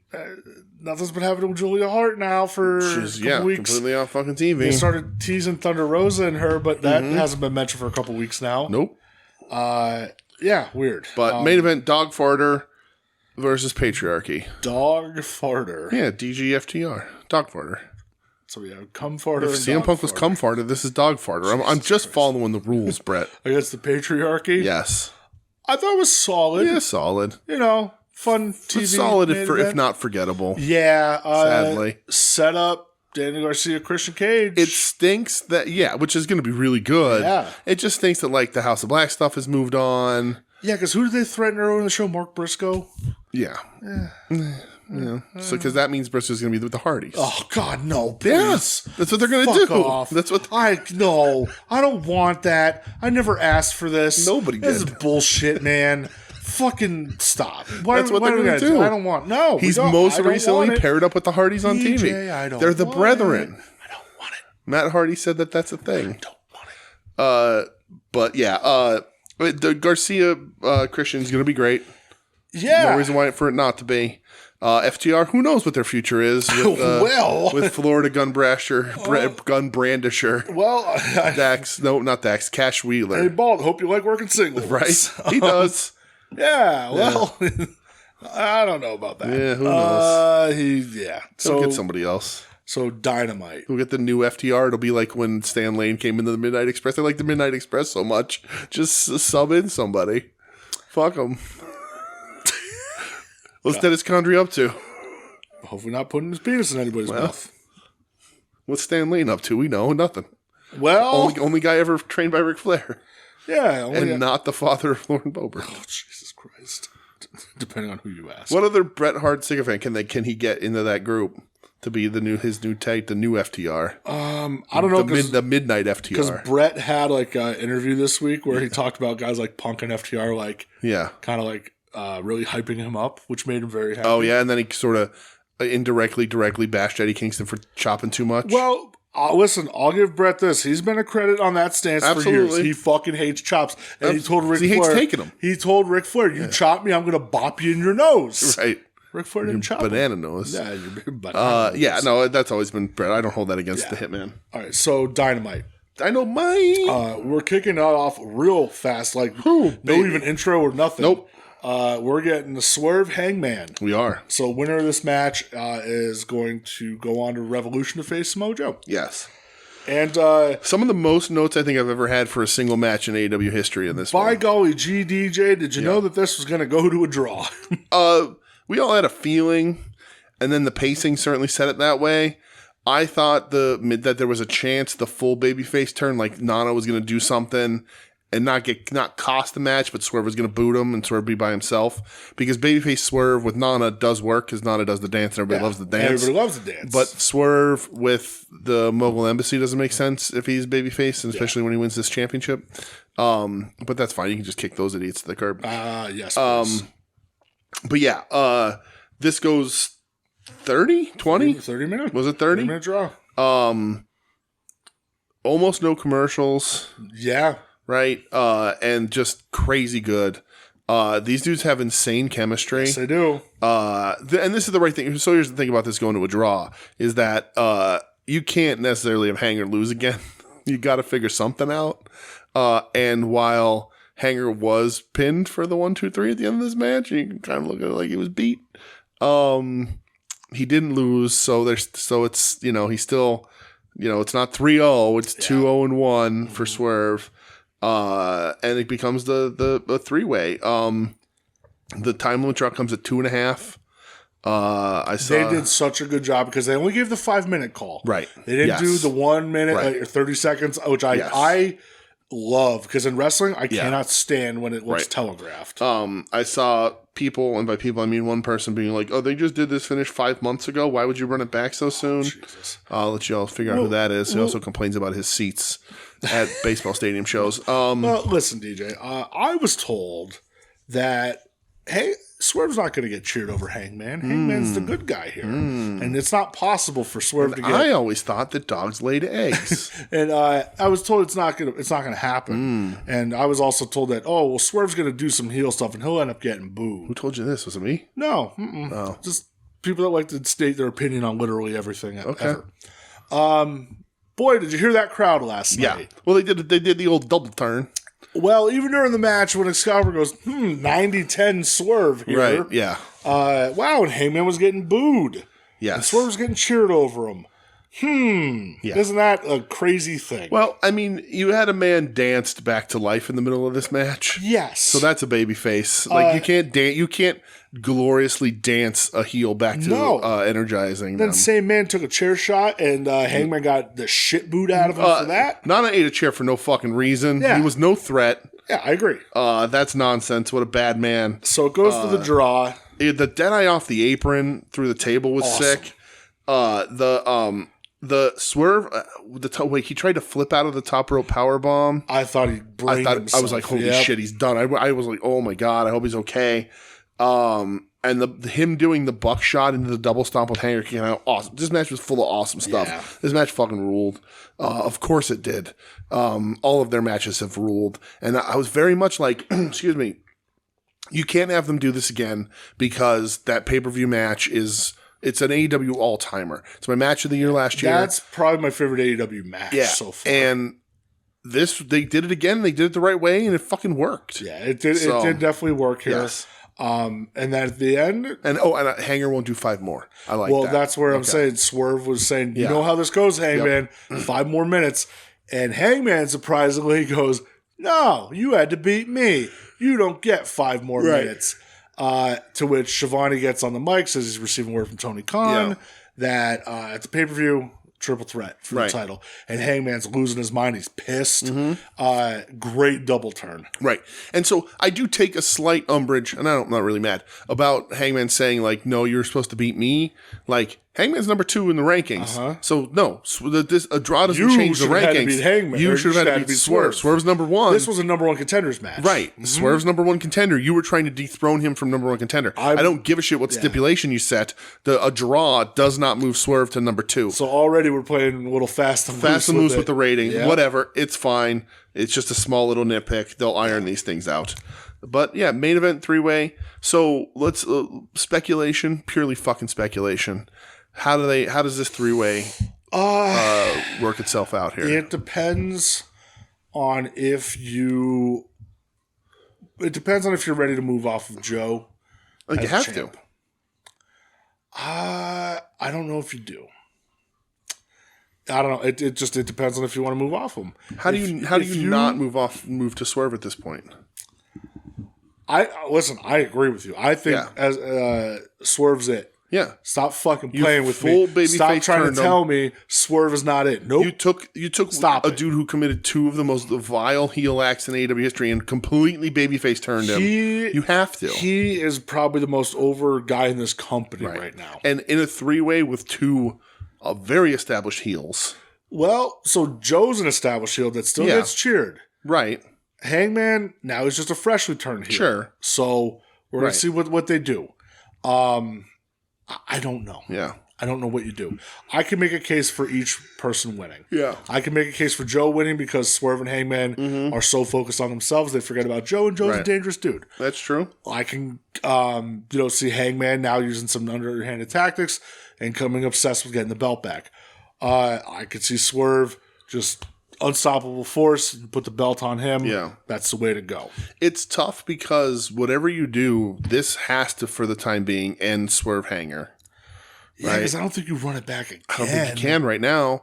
Maybe when one of them is champion again, you can run it back and come back to it. But because you can't keep doing it. And I love Joe. I don't know. I think you miss an opportunity if you don't put this belt on Swerve, brother. I and agree have with him you. Run it through the summer. It's Swerve. Because when does Joe lose it then? You keep Swerve that hot. Like, again, as said on Final Wrestling, I'm not interested in your second chance title shot. Yeah. So you're going to keep Swerve hot enough to beat Joe later on down the line? And listen, you have some heavy hitters coming in now. Right. Because Ospreay's in. Yeah. And I think some other people might be in. And I think that I think Joe is in wrestling right now is one of the more believable, he can win absolutely. Like, you don't anybody. You don't have to beat Samoa Joe for any reason. Like, as a company, like a storyline wise, you don't Samoa Joe doesn't have to lose. He's a believable winner in almost any scenario he's in. He's bulletproof. So you have sort of beat him here because it will be a bit of a legit shock. Yeah. That's what you should do. But if it was Swerve Hanger for the title, okay, Swerve's winning that one, but Joe can beat either of them. So maybe you do that and try and shock people a little bit with Swerve. I think Hangman in every scenario does not win. It's just a matter of whether or not he eats the pin or not. Yeah. I'm curious what they're going to do with the finish, but goddamn, please put it on Swerve. Because you fucking playing with me. You can always run it back, but you can have Swerve pin Joe, and then Hangman says, "You still didn't beat me without help." And then Swerve can say, "Yeah, that's fine, but you're not getting this belt. Record says I just beat you a whole bunch. You just lost your title shot. You're back down the card, brother." It's tough because that's not really a babyface thing to do. That's true. Babyface is supposed to be, I want all comers, right. Yeah. I don't. We'll see. We'll see how it plays out. Tony Storm, Red Velvet. It was a match that happened. Yeah, it was all right. I like Tony Storm sniffing Deonna Purrazzo like prey afterwards. Yes. That was fun. Blackpool Combat Club versus Hechicero, Mascara Dorado, and Volador Jr. Yes. Again, this was a lot of fun. So much fun. Hechicero and Cesaro was a good matchup in this. Everybody got their stuff in. Cesaro is great with the smaller luchadors. He always has been. What the fuck? Claudio. Yeah, you got me saying it. I know, right? What do you think about the finish? I don't think Hechicero should have ate another fucking pin. That's what Claudio you mean. throwing the low blow, though? Yeah, right. Man, Blackpool Combat Club, they're a little confusing. They are. Moxley seems to be full-blown babyface at this point. Danielson's going either way. Yeah. Claudio, does babyface stuff, but then he does heel shit. Yuta's just a little shithead. He's, full-blown heel. He hasn't even been around that long. He's, disappearing. Yeah, I don't know what he's doing. But it is a little, disjointed, which I'm kind of, maybe I'm okay with because, hey, they're all individuals. We're a group. Right. We're they do whatever they can to win. Yeah. Is sort of their thing. It's just that Mox isn't put in situations where he can lose and he needs to find a quick out. My bigger thing, I get it, but I would have had somebody else eat the pin instead of Hechicero, but maybe CML is dictating those things. Who knows? Maybe Mascara Dorado? Huh? Maybe Mascara. Yeah, I would have Dorado eat the pin. Yeah, but I don't know. It still was a really fun match. And then afterwards, CMLL's got to win one of these fucking somewhere. They will. They won on. I think they went on Rampage. Okay, CMLL needs to win a match that people saw. True. People give a shit about. I could beat CD. Well, afterwards, the CMLL guys in the crowd, they jump. Yeah. The rail, jump in Blackpool Combat Club again. Out comes Team AEW. There they are. To save the Blackpool Combat Club and fight off the CMLL invaders. Oh, boy. To which my favorite line of the night, Taz goes, "Bro, I'm getting hot. I'm about to stand up and fight these guys." And Excalibur goes, "Oh, Taz, you're Team AEW." And he goes, "Nah, brother, I'm Team Taz." Yeah. I fucking love that. I've been known to be and I like when just baby faces come out to help baby faces and whatever and defend the company, and Blackpool Combat Club are not, they don't have friends, but there is a bit of a story here, but I was I like it better when there's people beyond 2.0 that I care about who are coming out, but I guess they did book Seidel Mascara Dorada, I think. Which Seidel can do, they can match each other in flippy business. Sure. So whatever. I guess. I'm big on these CMLL guys, so. You know what else? You know what I'm big on? Chucky T getting beat up by the United Kingdom. That's not the whole United Kingdom. The entire United Kingdom showed up. All those limey pricks just walked up. Every single one. They were smacked the taste out of Chucky T's they were mouth. "Oi, bruv." And then they just all beat him up. He's "Yes, sir. I don't understand what you need and why you're all here." And then they just beat him up. His entire Chucky United Kingdom. Winston Churchill was there. I saw it. It happened. Alan Moore was there. Alan Moore was there. He came out of his castle. He did. AEW Big Business. Oh, yeah. This is Tony Khan's big announcement. Yeah. Yeah. So in 5 weeks. Yeah. AEW Big Business at the TD Garden. Where? Where's in it? Boston, Massachusetts. Tony Khan loves his bad kept secrets. Well, it wasn't really great because TD Garden on Facebook earlier in the day said, "Hey guys, AEW's coming." It's shit. Well, I mean the Boston thing, the extra S, it's kind of funny that he does the whole wink and a nod thing. Right. To which in the description, TD Garden said, "There's going to be shot callers and money makers." Yeah. Are we getting? I know we're getting one debut. Yeah, well, I mean it's Boston, so yes. Are we going to get 2? I think so. I think that's going to be the swerve. I think he's going to have everybody expecting the Just one. one. And then when like they're and people are like, well, maybe the two's going to happen, and then it doesn't until right at the end. Well, they are friends. They are. If you remember the end of that one New Japan show, they both held their titles up and they Absolutely. danced. Well, and on the speaking of friends, on the Best Friends promo earlier in the night, Rocky and Trent were a little. Why are you fighting Isha? You guys they're both in chaos. Like you guys are buddies. So I like Trent saying, "What are you doing?" Orange Cassidy heel turn. Oh God, I don't want that. Remember when they kind of teased it with or no, it was like Orange Cassidy was teasing it a little bit. Then Danhausen was teasing. Now Danhausen disappeared. No, he's in GCW. We'll see him. Listen. I've been I like Danhausen. I like him. I do. Right. I think he's fun. Some people don't know when they have a good thing. Danhausen, come here. Come here. Shh. Listen. Chill the fuck out. Okay. Yeah. I understand. You want to be on the show. I get it. I get it. You're selling a lot of merch. I understand. Cash them checks, brother. Just make fucking money, brother. Right. Don't For doing nothing. fuck the love of the game. You know what the love of the game is? Making money. That's the game. You pick up your phone on a Tuesday afternoon. You go, bring. Hello, Tony Khan. Is there anything for me on the show tomorrow? No, sorry, Danhausen, there isn't. All right, I'm staying home. Yeah. Oh, cool. I get to stay home with my hot ass wife. Right, and cash them checks. Yeah, and go on Whatnot and make even more money. Right, it's the dream. Cashing them checks. Danhausen, you got a good thing going on here. Because you're not that good of a wrestler. Oh, just chill the fuck out of him. But now you're going to have to go work Atlantic City against Jimmy Lloyd, okay? And he's going to shit in your pants, okay? So... Right, not even Jimmy Lloyd, but broskied up Jimmy Lloyd, where he's wearing tights now.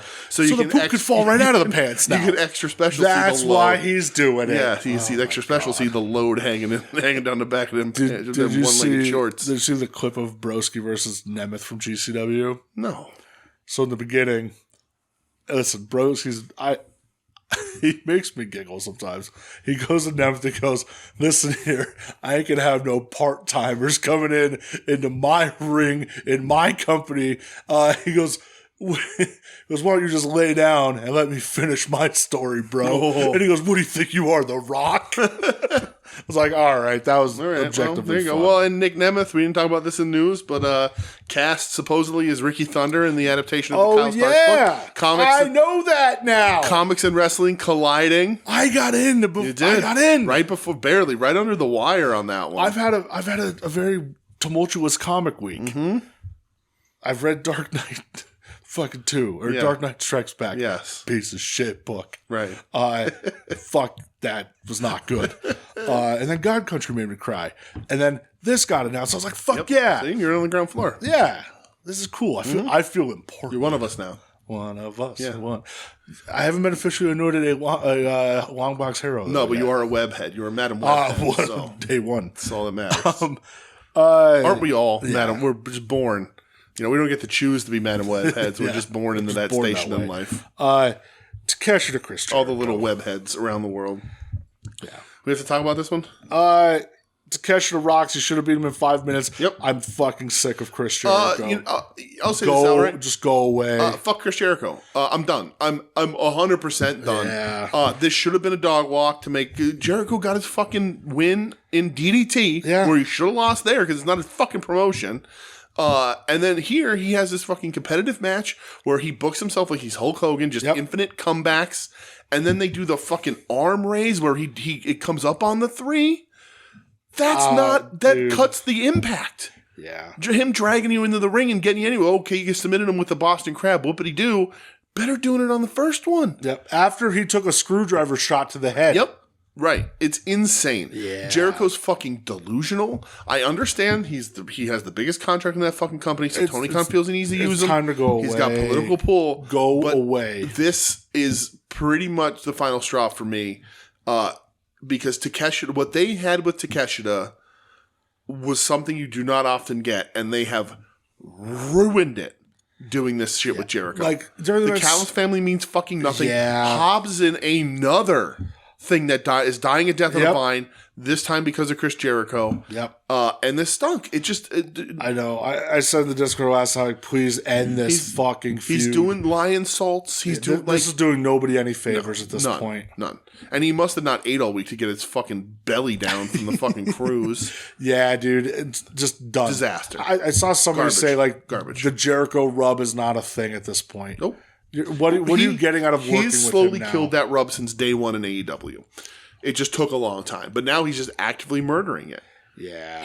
How many fucking comebacks does he need in this match? This is a young talent that is super hot and that also should very attractive. bulldoze you. Should bulldoze you. Is like this great wrestler who physically outpowers you, who wrestling-wise outmaneuvers you. Yeah. He fucking dog walk you.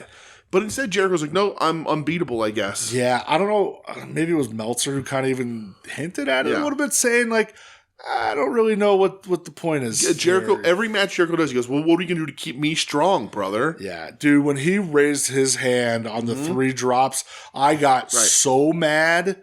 That's when we were texting each other, and I said, I'm sitting here, I'm fucking pissed off watching this match. I'm still mad about it. And like the thing is, his music hits, everybody's singing his fucking music, and when that bell rings, crickets. Yeah. Nobody wants to see him move. When he hits a lion salt, there's a collective gasp around the world. Yeah. Like, it's just what it is. I'm over it's a it, disaster. man. It's a disaster, and he fucking sucks. Over it. Yeah. God, I can go off on another rant on another AEW talent I'm over, but we're just not going to do that right now. No, I want to know. Santana, I'm over the guy. Oh, okay. I'm fucking over it. Right. I'm over his bitching online. Is he still bitching? Still fucking About what? bitching. About, somebody put up a clip of him and Ortiz against the Lucha Bros from like Impact or something like that. And he's like, we could have had the chance to run this in AEW, but oh well, I don't make the decisions. Motherfucker! Somebody responded with the hot dog costume from was I think you should leave. Yeah, and it's just like, boy, I wonder who the guy is that did that. Like, dude, like I'm just tired of this. Right. Like, I like Santana. I like him a lot, but dude, shut the fuck up already. Right. We get it, man. If you don't want to be there, then just leave. You sit home injured for long enough and your brain cracks. Like, you had your feud with Ortiz. Yeah. Do I agree that it should have been not on Rampage and somewhere else? I do. Absolutely. But like, now you have it on they TV deserve since. much more respect than they got in AEW as a whole. I agree. Like, when they came in, man, I was so hyped. I was like, oh, here we go. Yeah. They're going to get the tag titles. It's going to be great. Yep.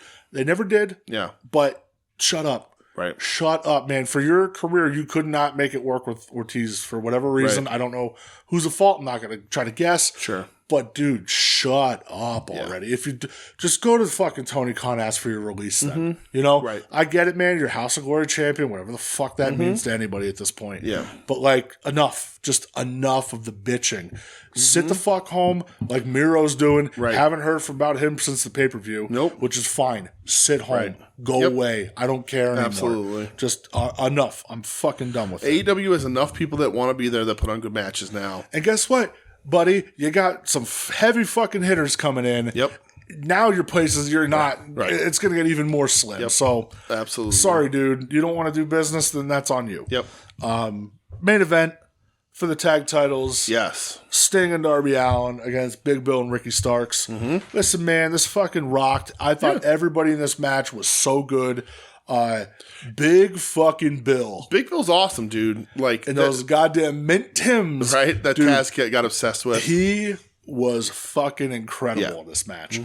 Sting doing another balcony dive. I like that crazy person. They make these tornado tags for 2 reasons. 1, because unstructured is a little easier to hide Stinger. Of course. And 2, so Sting can get up to a place where he can just stand and wait to jump off the shit. Which is great. And like, if I was them, if you had a little bit better production, I would have low cut that scene of them beating the shit out of Darby underneath the and him just appearing out of nowhere. And then like they would look up and the camera would pan and there was Sting, because we did watch him stand there for like 2 minutes watching him beat up Darby. But either way, it's awesome. I don't care. I had so much fucking fun. Yeah, Sting dude. rules. Sting fucking rules, man.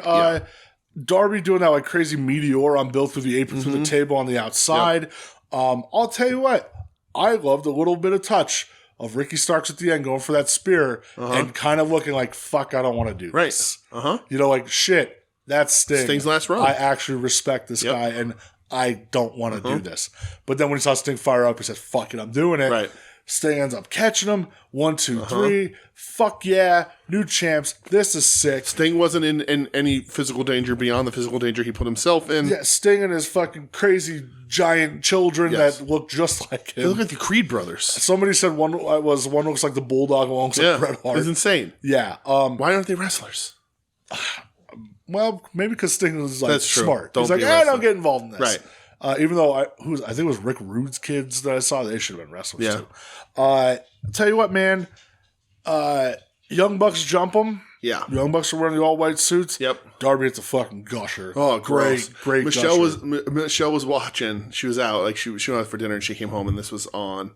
And she said something. She goes, "What's in the ring?" And it was all the confetti. And I was like, she's like, "Is it Ash? What is it?" Oh, well, they just won the. I'm like, they just won the tag title, so they dropped the confetti for Sting and Darby in black and white. And then they showed the Bucks, and she goes, "Is that ketchup?" I said, "No, that's Darby Allin's blood." Like, well, that's fucking gross. Yeah, dude, Darby did such a smart thing when I forget which Jackson was picking him up. Darby purposely pressed his head against his thigh and raised his head up so it was just a streak of blood. Yeah, such a little thing, but made it look more brutal. Awesome. It was awesome. It was good. I liked it. Good for Sting. It. I'm glad he goes out holding a title. I'm assuming they're gonna drop to the Young Bucks at the pay-per-view. That's fine because you know what? Honestly, I kind of like this Young Bucks thing. It's the best thing they've done. I don't like the Young Bucks, but you're going to lean into who I think you are, then that's fine. Then I can believe it because I know you're these shitty fucking people. Michelle's like, "What's their deal?" And I was like, "Well, it started off as a bit of a take on Vince, and then all the shit happened, so they grew in the beards instead of the Pendleton mustaches. No more mustaches. Got rid of those. But they're just being shitty people that they are, and I know they're shitty people, so this is believable for me, and I like it. I like them being stupid and shitty. Yeah. I'm not gonna buy a T-shirt or nothing. No, but they're believable villains for this. And I couldn't be more invested in Sting. I saw a clip because, like I said, Wrestle Rampage. I saw their entrance. They have new music. Yeah. No more confetti and shit. Okay. They came out. They're heels. They came out, I think, still wearing the bloody suits. Oh yeah. Wow. Which I was like, okay. Yeah. I'm fine with that. But yeah, I like it. And again, Big and Rick probably could have done more with the titles, but the story wasn't really around. Great run for them. Great run. I like those guys a lot still. Bill can be a great single wrestler, I think. Dude, Bill. But you do this for Sting. Even if you don't want to, you're like, all right, I'm going to give Sting his last title. I wonder if Starks and Bill both go back to the... I don't know. Who knows? All right. All right, what do we got? So... What are we doing? We have What's next? 2 questions for... 2? The TNMZ Tim Taylor question of the week. Okay. I don't know if you want to play a jingle now or you can play it after. We're doing the Timsy one first? Yeah, and then we'll do the Terry moment, and then we'll... Where's my soundboard? Where's my soundboard? Then we'll go over to Japan. All right. Hold on. No sound. Hold on. Okay. And now the Tim Taylor question. Professional operation.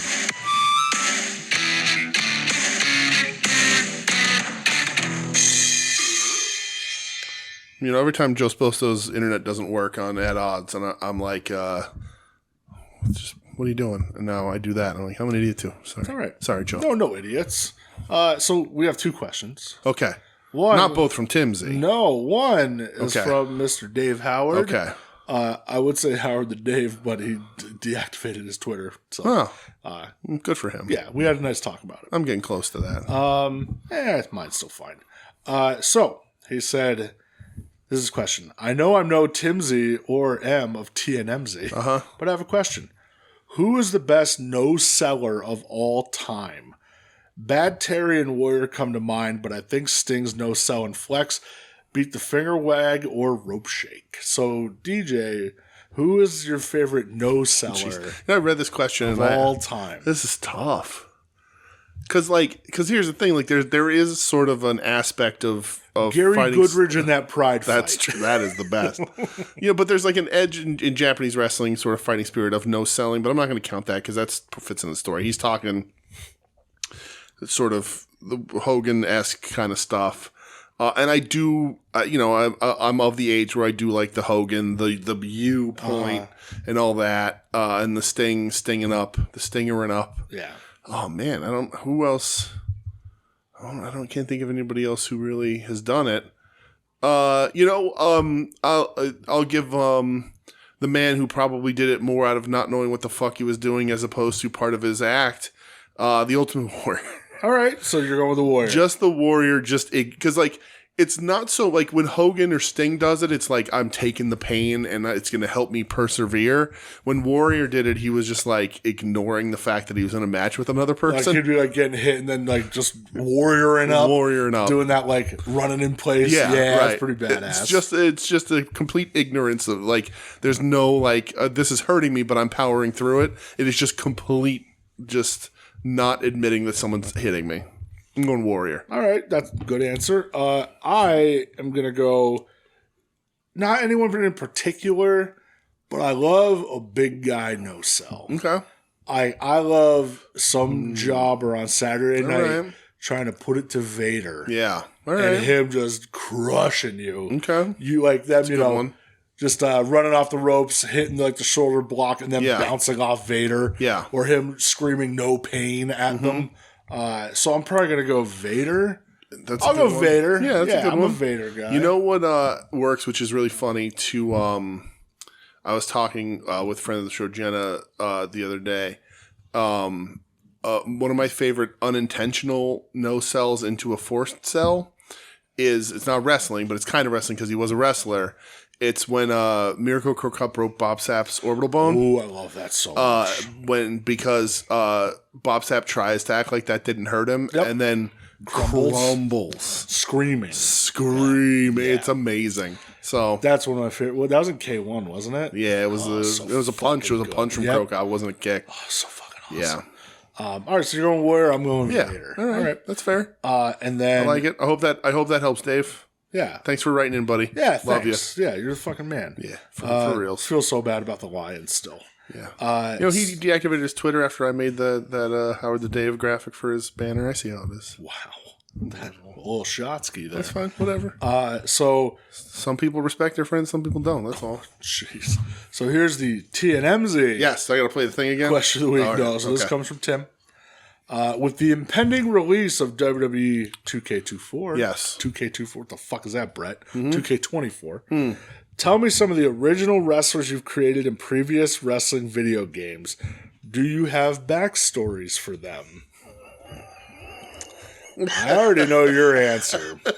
You mean apart from the soon-to-be created Evanescence? Oh, my God.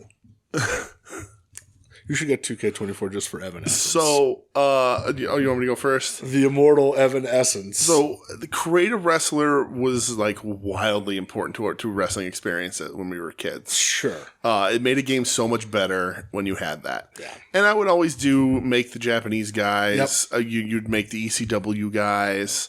You know, there was, oh man, I'm trying to think, like, I don't really remember a ton that were there when I was a kid. Like, we used to make tons of people. I don't really remember a ton of them, like, from, like, the N64 days that were, like, crazy outlandish characters, because I usually just made people that I wanted to play as. But I know what you were getting at in recent years. In Fire Pro, will be created in any game that was, until Evanescence was my favorite creative character there ever was. The legend of professional wrestling, the man himself, some would say my alter ego in some cases, Big Jack Uzi. Jesus Christ. Big Jack Uzi. Everyone, he's currently hitting a double bicep pose. Hitting the double bi for Big Jack Uzi. Big Jack Uzi. In Fire Pro, my heavyweight storyline is with Big Jack Uzi. Was it the Jack Uzi driver? The Jack Uzi driver. Yeah, the Jack Uzi driver 92. Yeah. That's just what it is. He's Big Jack Uzi. And it's an amazing name. When the fuck did that start? Was it in Chicago? I don't know. Probably. I think it was Chicago. Yeah. But that's my guy. That's the dude. I will use him forever as my heavyweight. Big. The one by. Big Jack Uzi. He does like the Vader one by. Yep. Does all of the Four Pillars moves, strikes like Vader. Yeah. All of that. But yeah, he wears purple and black and a little bit of gold trim. Yep. And yeah, he's Big Jack Uzi. Big Jack Uzi. It's just what it is. Fucking What it hell. is forever. My cruiserweight from here to eternity will be Evanescence. The immortal Evanescence. Immortal Evanescence. Fucking shit, man. But yeah, Big Jack Uzi. We created so many when I was a kid. But again, we really focused on creating people that weren't in the game. Yeah, for me, I never like created myself or anything. I created myself in the UFC game, but Oh yeah, we do ourselves. yeah, but like I never really did I always myself. put myself into Madden. So there was a while I forget what Madden it was, but you could create a team. And my friend Kevin, with the nickname Kev Cunt, that used to live up the street, would come down and we'd play Madden and create the team together. Nice. And then we'd fucking dominate. I was Charlie Murphy. I was a left outside linebacker for the Hanover area Hawks. Full out 99, brother. Oh my God. One time I jumped over the right tackle. We called it the leap of faith because I sacked the quarterback and broke his back. Nice. Wow. Way too much.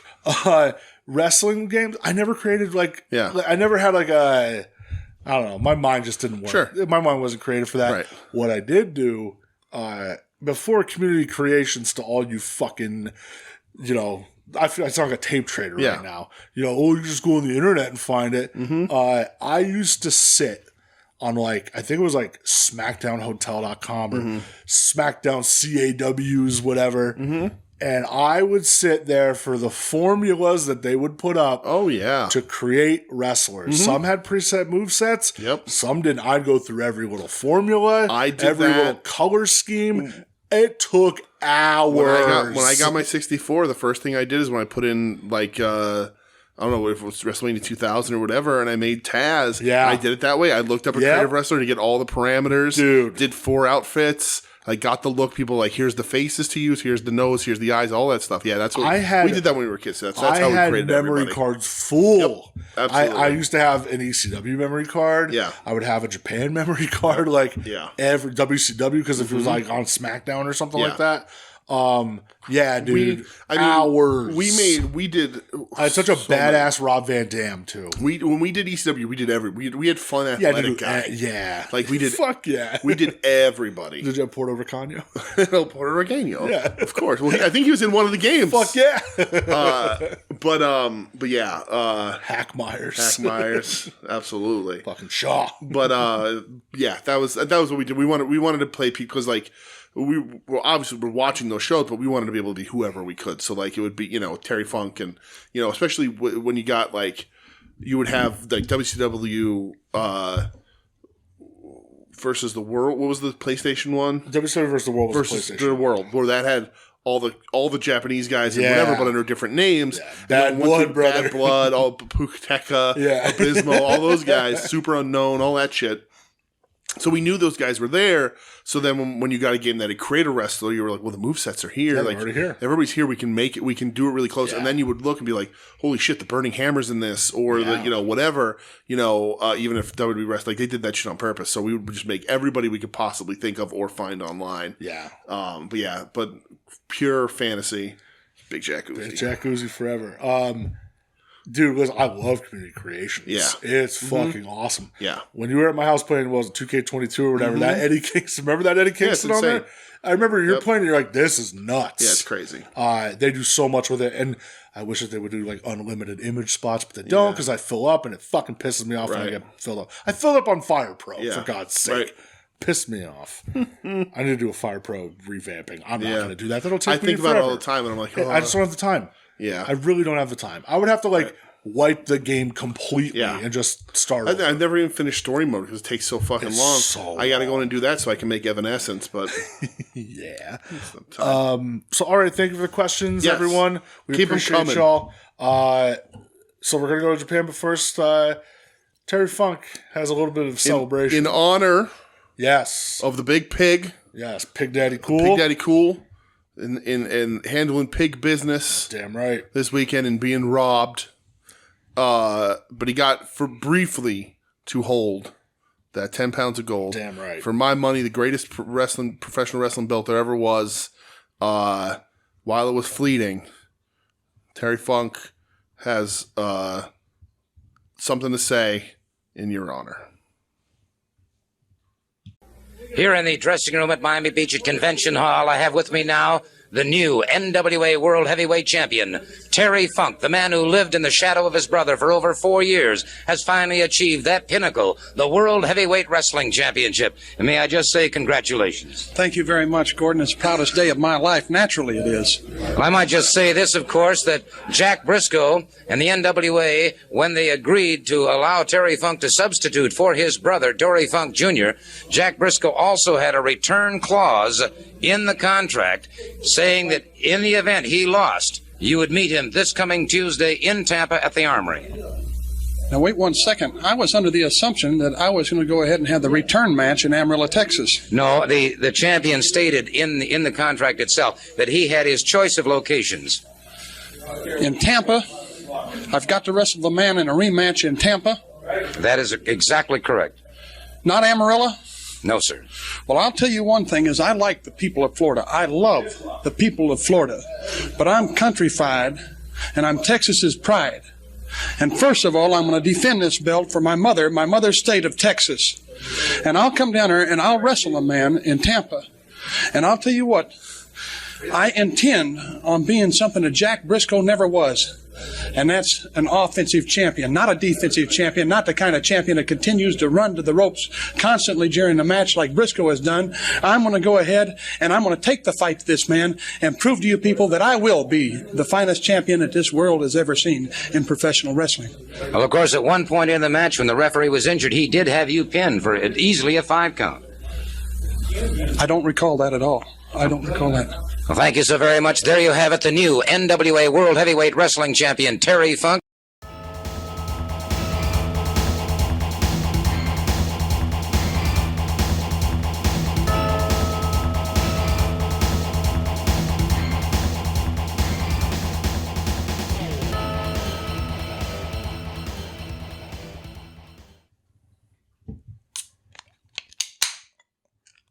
Is it the start of the show?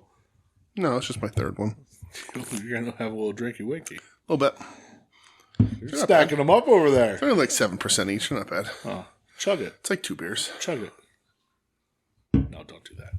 I was going to say you won't because I know you will. Yep. All right. We made it to Japan. Yeah, we have. Hi, everybody. Here we are. 3 different shows. 3 shows. Yes.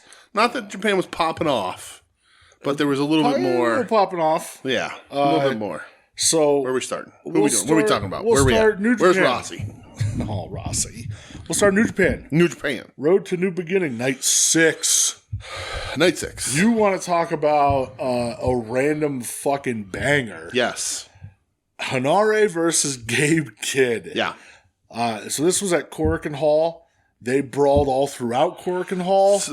Something that you don't see so often these days in this era of professional wrestling, but some fans actually afraid. Yeah. There was a guy who like grabbed all his shit and was like, ugh. Yeah. It was... he said that. He went, ugh. Yeah, that's the exact noise he made. Gabe Kidd like jumped off like that like balcony kind of. Yeah. Which was wild. They got hit with an elbow on the way down. Yep. Tell you what, man, these are just 2 dudes slugging it out. Crazy fight. Yep. For like 15 minutes or so. And here's the thing, New Japan's in a weird state right now, right? We got Okada Tana happening in a couple days this weekend coming up. Sunday One morning. last time. Danielson, Zack Sabre Jr. Yeah. The Bullet Club and United Empire cage match, which is War Games rules. Is it? Yeah. That's a stacked fucking show. Yeah, dude. And it's in Japan, right? Yeah. That's crazy. That's a stacked fucking show. Oh, I can't. I'm going to step and watch it. All right, what time does it start in our time, you know? No, I'm all not right. sure. But I can find out. That's fine. But crazy fight, but like the thing is like in New Japan, like after this weekend, there's a lot of flux in this company. There is. And if you want a spot, 3 a.m. Okay. If you want a spot, I'm not talking about my spot, your spot, or my dog's spot. You got to do shit like this to get recognized and for the people to be like, all right, maybe we can put something on your shoulders here when we need you to. And this is it. Double KO finish. Awesome. Just beating the piss out of each other. 2 big boys. Gabe Kidd's he's a big boy. Absolutely. Hanare had a really good showing in the G1. Yes. Kidd has had some really good matches, but the impressive thing about Kidd, a lot of people talking about this, he's pretty, maybe not the only guy, but he's definitely the top guy in the Bullet Club with like personality-wise and ability. Easily. He should be the leader. Yep. He's the most convincing. Like, people don't take David Finlay seriously. People are afraid of Gabe Kidd. He's had great matches. He's got history with Eddie Kingston. Like, all that stuff helps. This is a great match. This is like a put up or shut up. Like, here, you need spots filled. We can do this. You can give it to us, and we'll put some stuff. Really on the back. added some fuel to this feud a little bit. Absolutely. I'm so excited for that fucking. Like, who's never champ right now? Is it still what's his name vacating it? Is that what happened? Evil. Oh, Evil is. Jesus Christ. One of these dudes should just beat the shit out of Evil and take that belt. They should. Yeah. Should be Gabe Kidd. Absolutely. I like Gabe Kidd, man. Yeah. He could fucking go. And I like that he talks shit, too. Did you see his tweet at Jungle Boy? Because Jungle Boy, they announced he's on the Chicago show. Oh, really? Yeah, and he said something about, hey, you little, like, piss boy. I don't think he called him a piss boy, but he's like, hey, you want to get into a fucking scrap backstage? You know where to find me. I'm not playing games with your little bitch ass. Okay. It's like, all right, let's go, brother. Nice. So we're going to go to Pro Wrestling Noah. Yes. For crossover. Sadly, nothing else really going on. These Road 2 shows are usually like overbloated tag matches. Mostly, yeah. They throw a couple road matches here and there, but it's not that they're not fun, but like there's other stuff to watch. Yeah. So, Noah, I actually watched 2 matches. Oh. I watched for the tag titles. I heard this was good. The good-looking guys, Anthony Green and Jack Morris. Yes. Going up against challengers Alpha Wolf and Dragon Bane. Yes. It was a little long, but I'll tell you what, like the last 6 minutes or so, crowd got super into it. Green and Morris retain. I'm not a Jack Morris guy. I think he's bland as fuck, and he has 2 titles now, and it pisses me off. Anthony Green, I like Anthony Green. LVAC alumni. So good for him, man, doing his fucking thing and being in some good matches. Alpha Wolf and Dragon Bane are sick, too, by the way. World title match, the GHC title, the World Heavyweight title. The challenger, El Hijo del Dr. Wagner Jr. The champ, Keno. Yes. DJ. It happened. It did happen. El Hijo del Dr. Wagner Jr. Yes. Is your new GHC heavyweight champion. Absolutely. Second non-Japanese wrestler to hold it. Him and Eddie Edwards. What a random tie that they have now. Yeah. Listen, I was fired up. Yeah. I'm a big El Hijo del Dr. Wagner Jr. fan. Yeah. I think he's fucking awesome. Yeah. He's young and he's built like a fucking brick shithouse. Absolutely. He can wrestle any style. I thought the match was good. I don't think it was great. It was good. It was solid, but not a banger. Yeah. Very methodical, slower paced. Very much working sort of like, I don't even want to say at Wagner Jr. Like pace, but like different. Like that, like Keno didn't seem to have the advantage like he does in a lot of his matches. But I love putting the belt on Wagner. I think it's such a good move. His national title run he had was awesome. Right. I think this is really cool. Noah's got to figure something to fuck out, right? Because they're also in trouble, like in a state of flux right now. So, I think it's the right decision. The match was good, not great, which I don't think hurts it necessarily. But a lot of people not happy Keno dropped the belt already. I mean, Keno has been sort of the face and the voice of Noah. I don't think he's been champ for like 3 years or something. Then he loses it. Yeah. When did he win it? In January, right? Yeah, it was just So he dropped it quick. Yeah, he did. I don't know. Shit happens. Yeah. Trying to shake things up, I guess. El Hijo del Dr. Wagner Jr. Here's the thing. Noah is trying desperately to find anybody who will move the needle. And I think, sadly, right now, they're like, if you don't move the needle quick, we don't have time for you. And they're going to try and figure it out. I don't think this is going to be a long run unless Wagner really moves that needle, which I don't necessarily see happening. No. But I think it's the right call. It's awesome. It was cool. The match is good. So, that's what that is. Yeah, so long live El Hijo del Dr. Wagner Jr. It creates some better matchups because the thing about Keno being champ, he's fought everybody. Yeah, and then Jake Lee comes out. Yeah, I don't really want to Jake see Lee. Jake Lee. No. But it does create fresh matchups with El Hijo del Dr. Wagner Jr. versus some of these people. Yeah. So, big fan. Yes. Stardom, Supreme Fight. This is the last of the Rossy Ogawa era. They get the big group photo, almost like you knew it was coming. Boy, you look at the group photo at the end and you see Julia's kind of away from everyone. Yeah. And it's like, that's weird. Stardom Supreme Fight. I watched 3 matches. You watched 4. Yeah, the one we don't have to talk about, though, but go ahead. Which one don't you want to talk about? Well, we can talk about it. I just don't have notes. But what one did you start with? The high-speed title match. Me too. Yes, May Sierra and Hazuki. Right. Going to a draw. I loved this. This was fucking great, dude. I am a fan of these matches. I always sort of make sure to watch. 15-minute time limit? Yeah. Yep. But I always make sure to watch these matches because they're usually under 5 minutes and they're usually crazy fast paced like this one is. Yeah. I just like that, like, you're like, listen, we can't fuck around in these matches. That's sort of the step here. Go for it. You got to go for it. I'm a big Hazuki respecter. Me too. I like Hazuki a lot. This is really cool. Hazuki does a lung blower with May Sierra on the top. Yes. But, like, spikes her on her head somehow. It was gross. I went back and watched it because I was like, wait, what was that supposed to be? Uh-huh. So that was really cool. So it ended up being a head dump lung blower somehow. Yeah. Hazuki does something in this match, too, that I'm sure it's happened. I can't imagine nobody doing this before. But when she did it, it really stood out to me, is Sarah goes for the La Magistral and she hooks the ankle and trips her. Yep. And I was like, I can't recall ever seeing anybody do that before. It had to have happened. Yeah. I've seen enough Ultimo Dragon matches. Somebody had to have hooked his ankle to stop it. But, like, I was just like, that's so fucking smart. Yeah. For, like, what is such a classic but simple move. I thought it was super high speed action, great stuff. And, like, dude, Hazuki hit those dives like yeah, they were like violent like dives. over and over again. Yeah. I hope she makes it to Philly. God, please. But yeah, I dug this match. This match was really, really fucking good. Yeah, dude. And like I said, I really like these high speed matches. This one fucking rocked. They did not slow down, but they occasionally grabbed a hold, but not for long. The high speed matches, like I like the high speed title the same way I like I did like the TV title in New Japan because it makes you do something different. Yeah. I don't love the design of the New Japan, the TV title or whatever, and I'm not in love that Tana has it because we got to see what Tana's going to do with it. But, like, Saber's run with that title was so fucking good. Yeah. And, like, just the fact that it really set the bar. I was going to be like, do I like titles that sort of come with a stip that changes the sort of the parameters of the match right off the bat? And I was like, no, I don't give a fuck about the Ring of Honor Pure title, so I can't say I just like this. That's true. But the TV title in this, I just really like them. I think it makes the matches more interesting. By design. I agree with you. So. Did you watch the All-Star Tag Extravaganza? I did. I watched the tag match. Yeah. So Mayu Iwatani, yes. Nene Takahashi, Azumi, and Utami Hayashishita. Yes. They went up against Julia, Mirai, Suri, and Suzu Suzuki. Right. There was a proclamation made on a Whatnot stream that I was on this week for Japanese Wrestling Cards. Okay. That Suzu Suzuki is the best 21-year-old professional wrestler ever. Okay. Somebody said who's better. Somebody pointed out Rey Mysterio Jr. at 21. But where was Ray at 21? Do we know? I don't know the timeline. I'm not sure. I don't know. But yeah, man, dude, this was a blast. Suzu rules. Suzu, yes.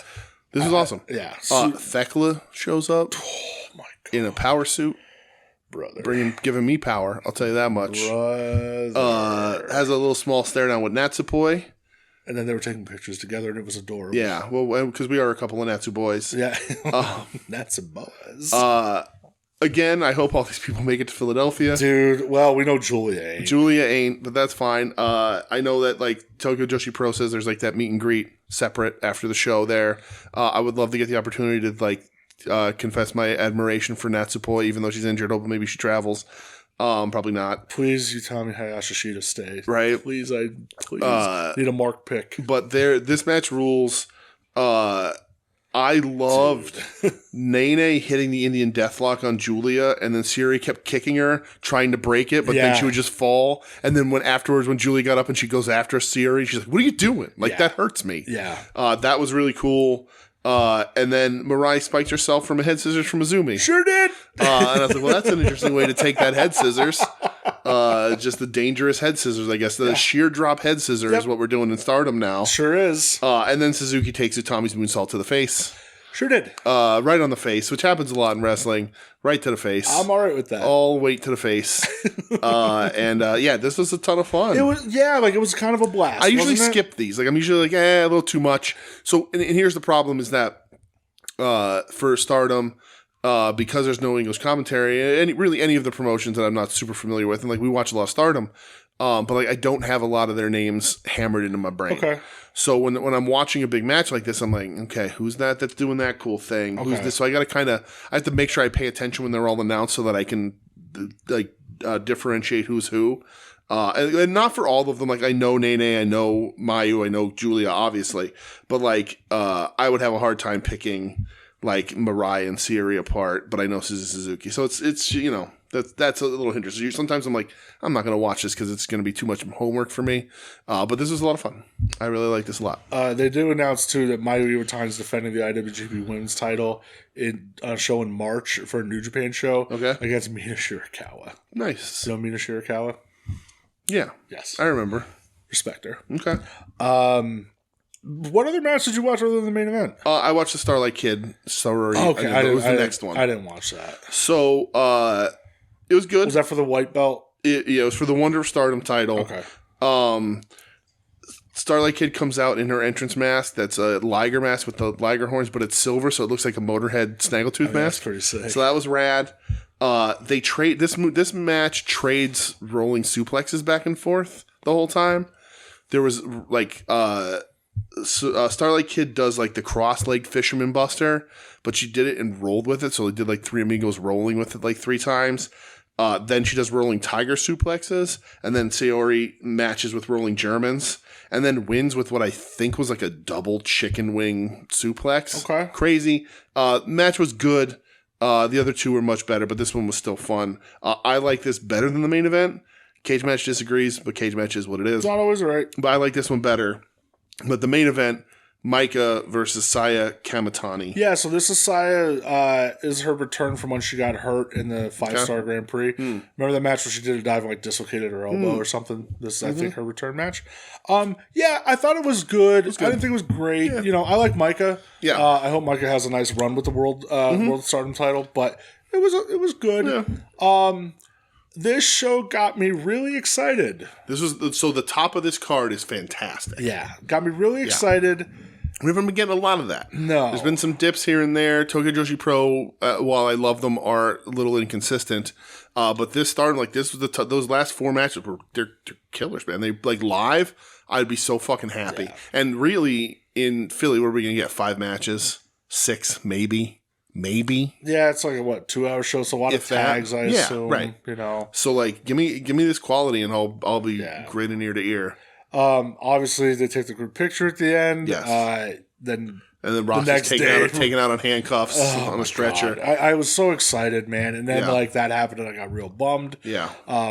But you put it in my ear, and I hope it happens that like TK sends Megan Bain and Mariah May and Toni Storm. I don't know that they're going to have issues. I would love it. It'd be so nice. But if they need the help, maybe the olive branch would be. Yeah, since they already have that relationship with New Japan, and they're owned by Bushi Road. Yes, there it is. There's your start of a partnership. Oh, it'd be nice. It would be. See what happens. It'd be nice. I don't know. I wouldn't hold your breath. But we'll I'm not going to. But listen, man, I wouldn't be surprised excited if like Megan Bain did it. Yeah. Because who knows when she's actually going to debut in AEW and everything. Yeah. But the other ones might be a little tough. Maybe Mariah May. Maybe. I hope so. But we'll see. So I know like we haven't really done this in a couple weeks just because there hasn't been much. Right. What were your favorite matches? There's been so much other shit going on. Yeah, we could have done it last week. We could have. But because I forgot. But what was your favorite matches? Oh, man. Dragon Hechicero all the way for here. And shit.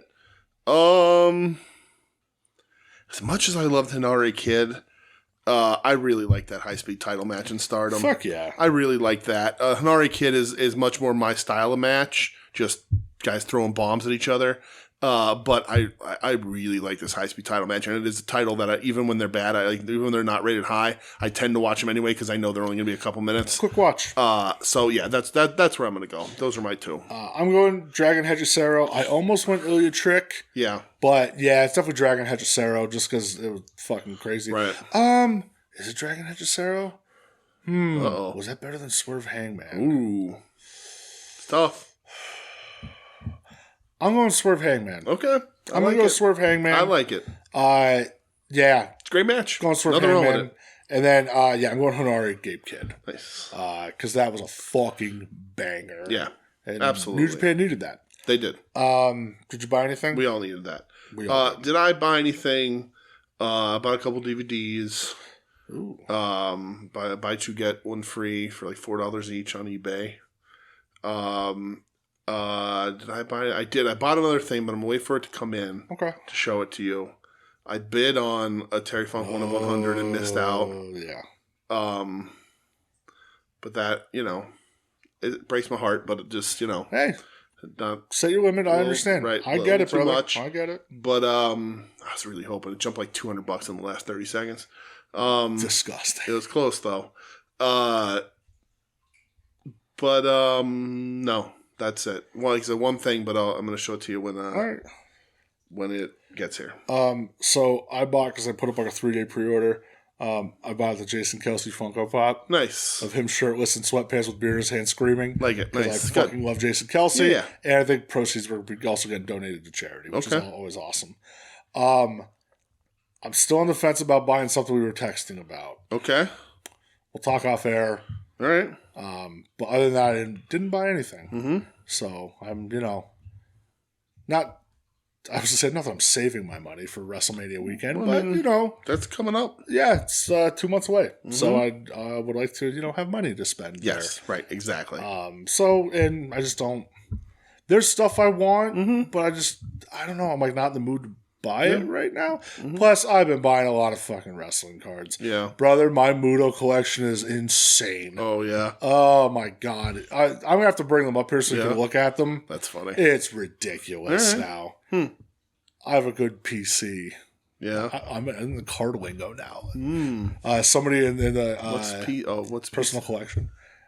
Somebody in the chat said that I'm going to be able to retire off my Muto collection at this point. Yeah? Yeah, so. Why? Because I have a lot. Are they worth money, though? Yeah, some of them are. Really? Oh, yeah. And you're getting good deals on them? Yeah. Nice. Shout out Card Pros. Okay. That's it. All right. That's all I got.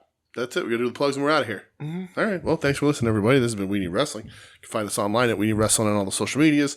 At We Need Wrestling, I said that already. We Need Wrestling .com. At gmail.com to email the show if you have a question you want answered on air .com. or off air. WeNeedWrestling.com to find the show.